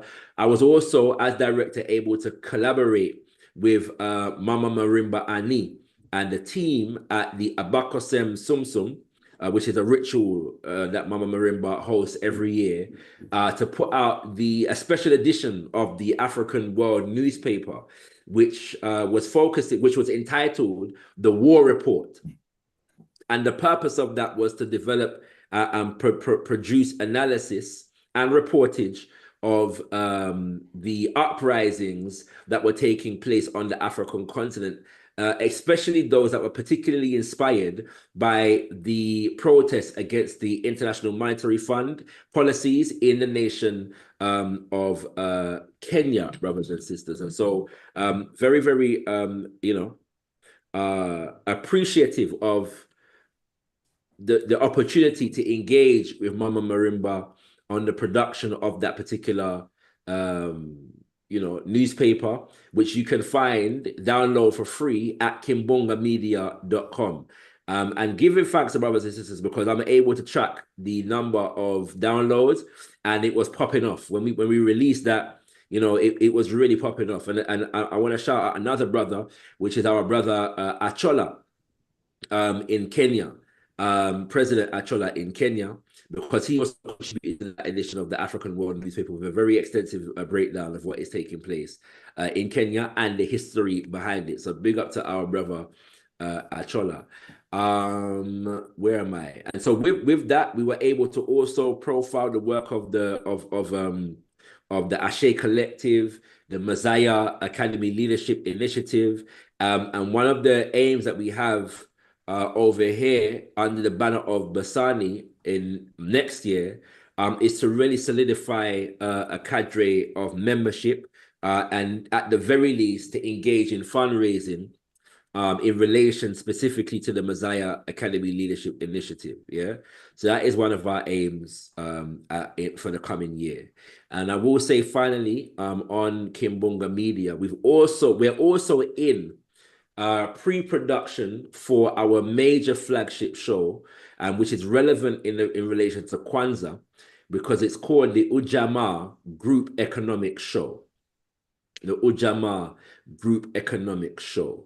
And the aim of the Ujamaa Group Economic Show, for those who will be aware, Ujamaa is the fourth principle of Kwanzaa. Within the context of Kwanzaa, it is known as cooperative economics.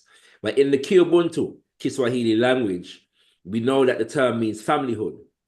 But at the same time as it meaning familyhood, it is also related to economic systems, as was exemplified in the work of Baba Mwalimu Julius Nyerere. And so there's a lot of talk about financial literacy in our community. There's a lot of talk about developing LLCs and CICs if you're in the UK, and all kinds of different business initiatives, and the need for us to buy black. Yeah. And so the aim of the Ujamaa Black Group Economic Show is to take our conversations about our economic development from buying power and buying black and even business development to the need for us to engage in institution building, cooperative business development, and collective wealth building among ourselves as African people. And, we are Gaviites, right? And so the need for us to institution build is imperative. It's an imperative aspect of the philosophy and the working idealism, to use the words of Queen Mama Amy Jakes Garvey, of universal African nationalism. And so as a media platform, we see it as our duty to introduce our people to new economic paradigms, or maybe not so new economic paradigms, but one that are understudied and not popular within the general discourse around economics and business development. So on the one hand, we will be educating our people about the current economy as it exists, and things that we need to take note in relation to it. And we will also be educating our people about practical steps that we can take to economically develop, whether it's on the level of business or on the level of understanding what a cooperative is and the different forms that cooperatives can take, yes? And also how individual entrepreneurs and businesses can also contribute to cooperative economic development, yeah? That is the aim of that show. We will also be exposing our brothers and sisters around the world to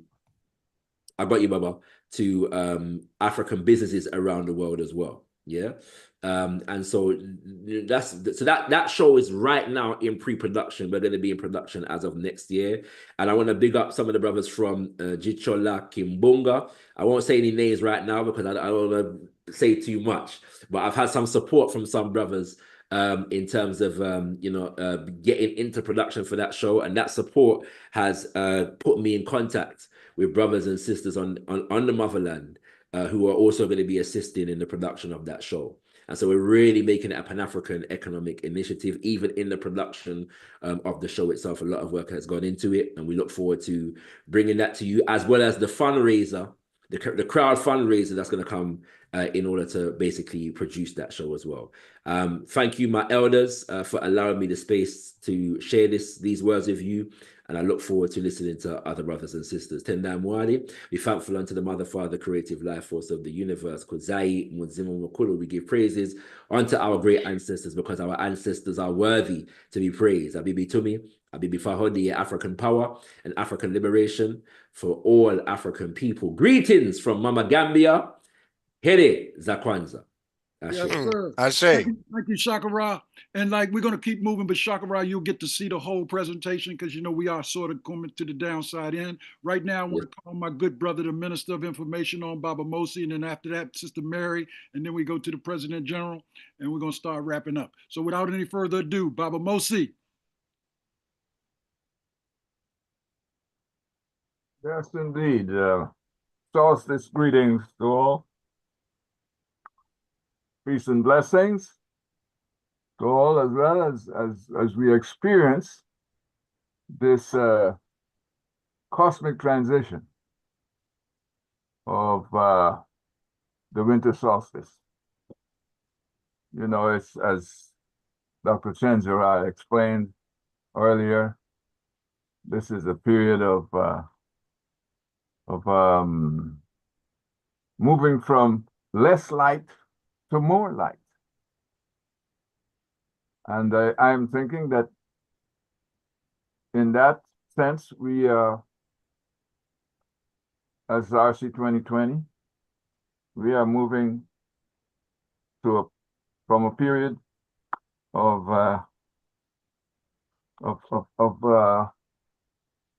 less, I guess, I'm trying to use a word that's not going to complicate things. Okay, from less development into more development. Let's say that. Because it's a time when, you know, we reflect on the past seasons of 2024 and going into the following seasons of year 2025. And in this particular solstice area, as we reflect on those things, we should be making our commitment to the year 2025 from, you know, the less period of development to the more period of development, strongly carrying with us those young people who need our guidance and who need to know that we are doing this for them. And this is a period that we choose to explain to them that all that the RC2020, the Rehabilitating Committee of the UNIAACLRC2020, as we call it, all that we are doing is walking in the footsteps of Marcus Mosiah Garvey and trying to complete his work as a people so that Africa could be free, could be one as a nation, and could be carrying the respect of all the other people in the world. As Minister of Information, it is my duty to help in this period of transition, or to aid those who are working for the changes. Our parent body, our High Executive Council, the President General and all his assistants, the ministers, the Minister of Education, who has explained certain things, which I think is enough for me not to repeat, because that's part of the committee that I'm in. But yes, we are committing ourselves for a transition period. We're moving from a less developed institution to a more developed institution.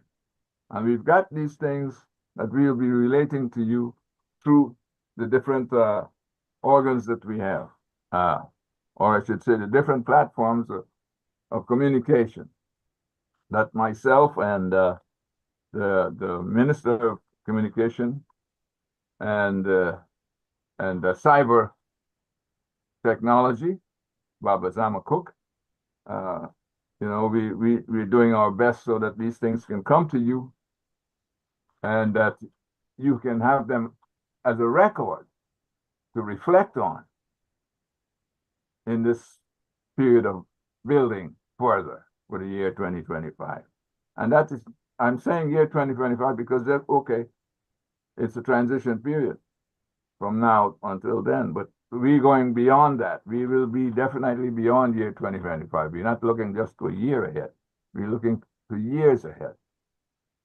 And myself and my aides as the president of Division 330, UNIAACLRC2020, we have been making some commitments too. And hopefully this year will be this coming year, moving from this period where, as the earth itself is changing its axis to continue the rotation around the sun, we have to do some changes as well. Where we've been slow, we got to increase the pace. Where we've been negligent, we've got to be more ambitious, more diligent. We have to take what we're doing seriously so that we can promote the UNIAACLRC2020 as that engine for which the people, African people throughout the diaspora can depend on to give them the truth as to where African people should go. We're walking in the footsteps of Marcus Mosiah Garvey, and we should understand that that's a very serious thing. We should take it very, very seriously. Marcus Mosiah Garvey was a fully committed human being, fully committed to improving the lives of his people.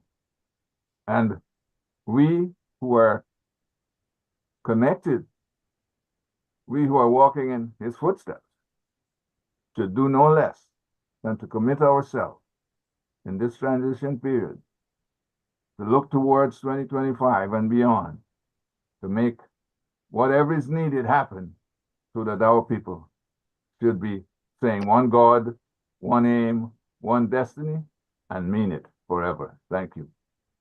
Thank you, Baba Mosi, and we really appreciate you, brother, for all that you do in terms of your leadership of 330 and certainly the Freedom Fridays, and there's many of them from years back. And we encourage everybody to check those out or to get with us and find out how they can check out what they may have missed. Without any further ado, Mama Mary Bota, the Queen Mother, Secretary General of the government of the UNIACL, and our Queen Mother. Mama Mary is going to talk to us a little bit about Gichi Gumbe and et cetera. And then we're going to move right on to Dr. Chenjara and into the President General after we do a drum salute, and we're going to close out after that. Mama Mary. Can you hear me? Yes. Okay. I just want to greet everyone. I have thoroughly enjoyed the program so far. We are truly a dynamic group of experts who are brought together to revive and absolutely improve the Universal Negro Improvement Association and African Communities League. without further ado, I'm going on to tell you about Geechee Goombay that we had in 2024, sponsored by the Harambe Division 369. We had 11 children who portrayed famous Africans or African Americans. Geechee Goombay is a festival for children. It's an African alternative to Halloween. It was started by Brother Naraboda in 1991, and I have, since his death in 2013, have continued. We celebrated our 33rd Geechee Goombay this past October 27th. We did a virtual and we did a live. And the live Geechee Goombay is a little different from the virtual. On the virtual, the children sent in videos, and their parents sent in videos ahead of time. And due to the tremendous work that Brother Zama Cook does, he makes sure that we put it into a journal. And so all of the children send their videos in, and the videos are categorized, and they are just beautiful. And if you have not seen the Geechee Goombays from the 29th Geechee Goombay to the 33rd, please make sure you get a copy. I can make sure you get a copy from me so that you can actually see the history. This year we had 3 children from Liberia, thanks to Brother Gooseby. He has returned to us. We have a permanent meeting place now with the African Orthodox Church, and we're going to probably be doing our 34th annual Geechee Goombay there. The children love Geechee Goombay. The difference between the live Geechee Goombay and the virtual Geechee Goombay is that on the virtual is just the portrayals, and then you see the journal that records all of that. But then in the live Geechee Goombay, we have goodie bags. We decorate. Our colors are purple and black, and our symbol is the apple. And we usually give goodie bags. Naraboda did not tell me about the goodie bag until years later. He told me it was named after the witch, Miss Goody. And he said, long time ago, witches were not, they weren't bad. They were actually good, but many of them were persecuted. So he had a lot of tricks and twists and turns to Geechee Goombay, but I'm learning more and more about Geechee Goombay ourselves. Our Geechee Goombay is spelled Gitcheegeoombey. Other people are trying to imitate Geechee Goombay around the world. So it is now time to, as Brother Taimba says to me, to write Geechee Goombay so that we will get our proper credit. And it's been supported by the parent body of the UNIA with our Honorable Akili Nkrumah as President General. So we thank everyone for participating. And if you want to see Geechee Goombay, you can go on many the website, or you can go on the Facebook pages that Brother Baba Mosey has put together some Geechee Goombays, so you can just look for them. Thank you very, very much. Thank you. Thank you very much, Mama Mary. And right now, I'm not going to make any more presentations. I think I've done enough. We're going to move right forward. Dr. Chenjara, if you want to have any remarks and bring the President General on, please do. After you do any drum call that we want to do, we want to thank everybody. I know we went a little over, but we really appreciate everybody. And I'm going to close out with some brief remarks, but the President General has the closing statement. So Dr. Chenjara. And greetings in Hotep. I'm really pleased by all of the content, because the intention of today is to show the light and to increase the light, and not just light, L-I-G-H-T, but also that light in terms of not just the physical light, but keeping our hearts as light as a feather in Ma'at, in truth, justice, order, reciprocity, balance, divine righteousness, and harmony. And we've heard from our brethren, sistren representatives in the continent, all 12 million square miles of that continent, and really spreading out. We're hearing some from the West. We know there's things happening that are partnering with them in the central portions, in the East, as well as the South, and the North to a certain extent. It's really critical to also highlight that as we are having these types of observances for the solstice, as we are coming into a season where persons celebrate a variety of holiday, holy day observances or not, that this is also a time where there have been a host of renewals. Specifically, the beginning of the month of December, from the 2nd to the 6th, there was the working group of experts for people of African descent that convened at the UN in New York. And a number of convenings took place, side meetings. And what came out of it was how important it is for any additional international decade for people of African descent, any permanent forum for people of African descent, any entity that's saying that they're looking out for the best interests and upliftment of people of African descent, ascent, ancestry. Nothing for us without us. And I'm going to pause with that one. Ultimately, the second week of December, there were a number of convenings, specifically in Cuba, that brought together Afro descendants, primarily Spanish speakers, some Portuguese speakers, as well as English speakers, but the highlight was around the international decade surrounding people within that Afro-descendientes place. So there's a number of areas that we are still massaging through so that we're dealing with an African space and minimizing any kind of divisiveness inside of the African ancestral ancient realms. But however, these convenings in Cuba were well documented. There were representatives from throughout Central and South America and various Caribbean, primarily Spanish-speaking spaces, and of course, the usual entities that come to question what is an African and what does that mean. So again, we're having certain conversations that don't need to be had any longer, because we who know, we know. We don't have to deal with belief, and we don't have to deal with just thought for the sake of thought, because we know. And when you practice second affair, when you know yourself for the greatest and highest good, you know, all the other stuff goes to the wayside. The second to last point is that there was the first, let me use their term, the inaugural regional consultation by the United Nations designates from the Permanent Forum for People of African Descent, currently under the chairwomanship of the Honorable Dr. June Sumer, originally out of St. Lucia, has been with the UN and several other CARICOM-related bodies for decades now.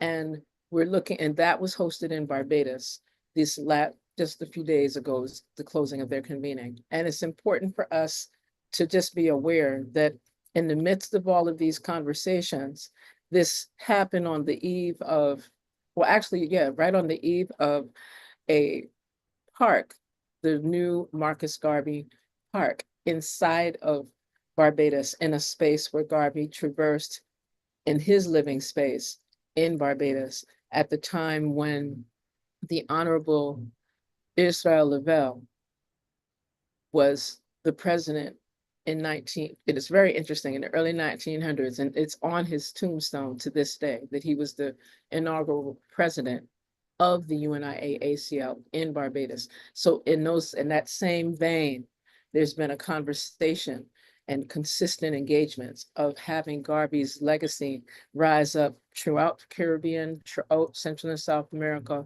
throughout just around the globe. And he is to be recognized, honored, and seen in a space of reverence for the significant contributions that he's given. And through these different entities, this is impacting what's happening in the African Union, whether it's the African Union Commission proper, whether it's the African Union CEDAW that deals with some of the international developmental pieces and organizational pieces, as well as the African Union's ECOSOC. And what I would premise that on is if we're going to speak about anything African Union, anything CARICOM, anything Pan-African in general, a lot of what transpired before there was an African Union, there was an Organization of African Unity. But what created this Organization of African Unity and gave the actual foundational format was not only the conditions that were affecting African people in the continent, but it was the Pan-African Women's Organization. And I'm going to leave that nugget right there. So when we say that we are moving in the forward direction, let's remember that African women lead, and sometimes you'll hear us remind our communities, internal, external, above and below, African women must lead because we are more than half the sky. And we give birth and we are birthers. And we are doing this work from a space that is very womb universal, not just universal, but very womb universal, very creative, very grounded, very centered, regardless of the challenges that many of our sisters, as well as our brothers, have had to endure.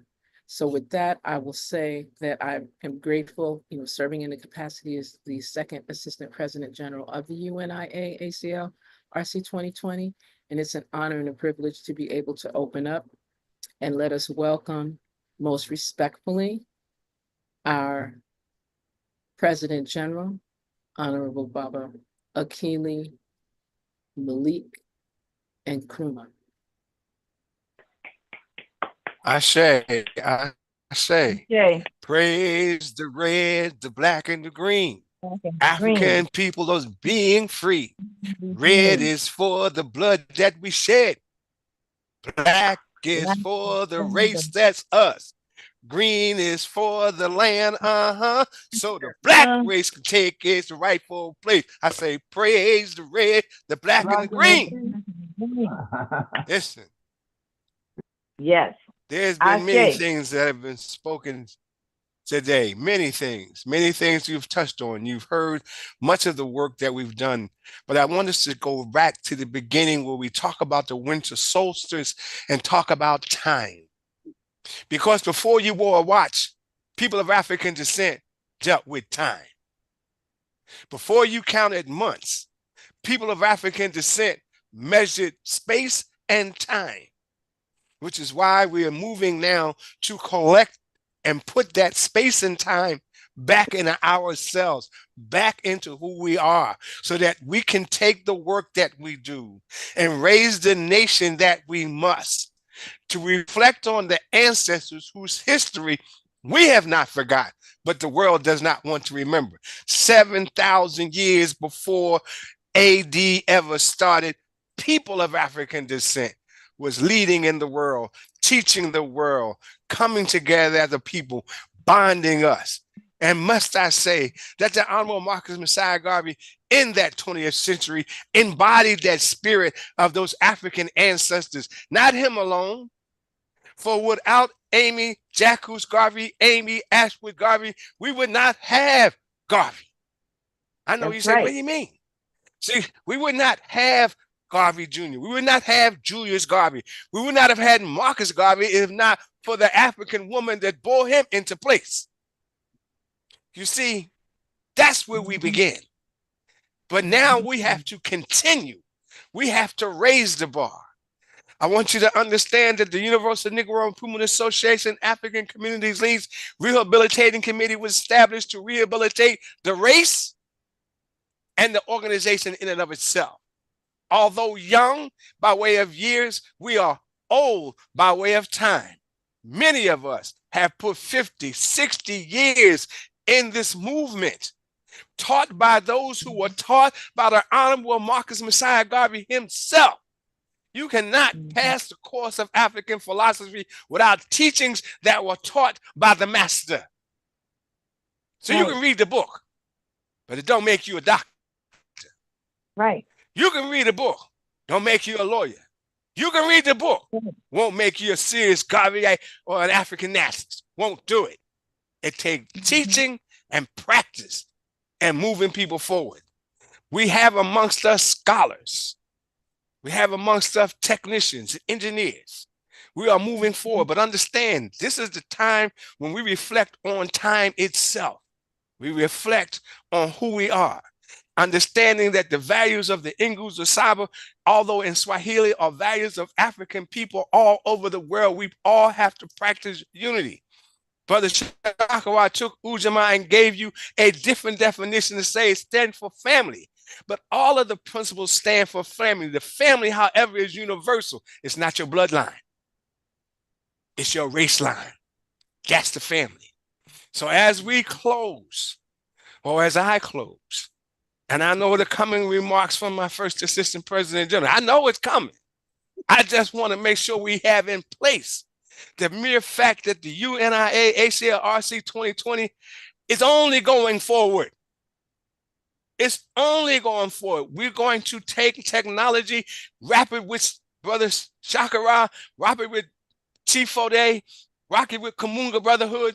We're going to move this needle because we are now calling for the formation of a unity, of African unity. We're calling for the formation, moving it in place, and it shall be done. It will be a united front.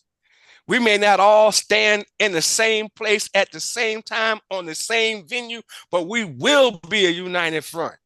Listen, white folks scared of black folks for a long time. They lynched you in their uniform after you fought to clear themselves from the plague. They lynched us in uniform after we fought for them. They offered us freedom, but then they took it back because they realized if they make the black man free, America won't be a white nation. You just experienced the election that said America wants to be a white nation. Oh, let me explain it just a little brief. I'm not going to be long, Senghor, but just a little brief. You see, from slavery to 1865, you were free labor. We should be paid for our ancestors' free labor. They called it, what do they call it? We should give you some money. Reparations? No, I don't want reparations. I want to repair my broken people, so get off my goddamn land. Oops, sorry, fam. I apologize. Get off my land. Let my people go. But you're not going to do that. So we're going to take your hands from around our neck and put our hands around your neck and make you understand what we understand, that freedom ain't free. Right. We moving forward. We are claiming the day of liberation and freedom. African women lead, people. That's another fear of this country, of you. They're not afraid of me. They figure they can move me, but they scared as hell of the black woman that got her mind straight, her conscience straight, and got a black man standing behind her. Oh, Not in front of her, but behind her. You say some religions say you got to walk behind them. Okay, that's all right. If that's your place, that only means that we have to understand where the front starts. And it's not necessarily defined by someone else. There is no religious scruples that separate us. I respect every religion that exists in this world. I respect every reflection any man or woman chooses to marshal. However, what I require of you is to put African people first. And help us enclose and build the nation that will then speak to the rest of the world. Then we will live in harmony. Then we will live collectively. Because you will have to have respect for each and every humankind on this world. No person comes here but by way of woman. Woman came by way of woman.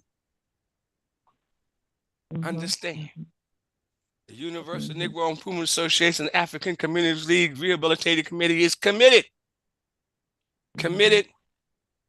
to the development of an African nation for African people, to take 50 countries, to make them 50 states, so that when we speak to the world, we speak as a unified voice. We will always have differences, but differences could only be minor. We cannot allow the differences that were imposed upon us by those who took to colonize our nation and give us their values. We have to begin to speak through our own. It is a challenge, but we're here to meet it, and success is never a question. It's guaranteed. Black power. Woo! All right. Oh man, y'all know this has been such. First of all, I say I love y'all, Black people. I love y'all, Black sisters. I love y'all. I appreciate y'all. We're gonna close this out. I want to thank everybody who contributed to this. Thank you, Dr. Chenzara, for taking the time out to piece things together. Yes.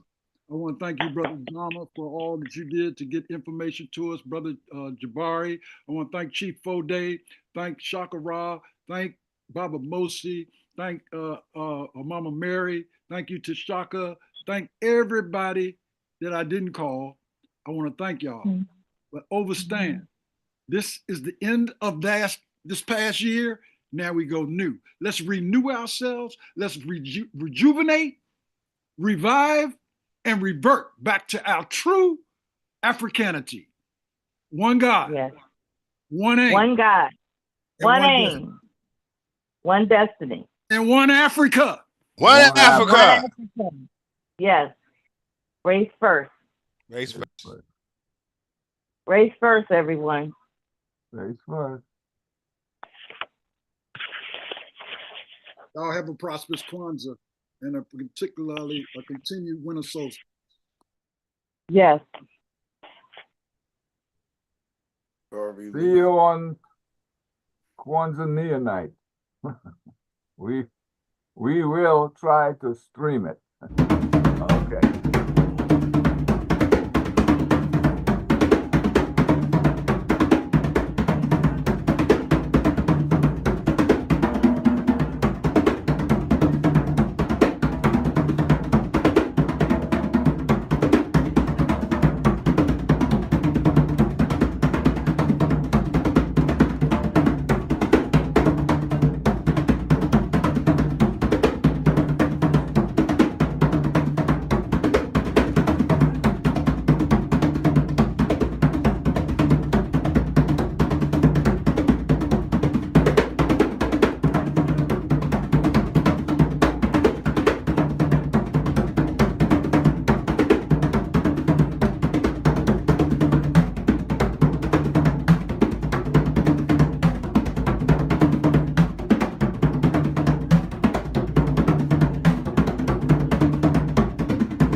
Give thanks, give thanks, give thanks. Hotep, everyone.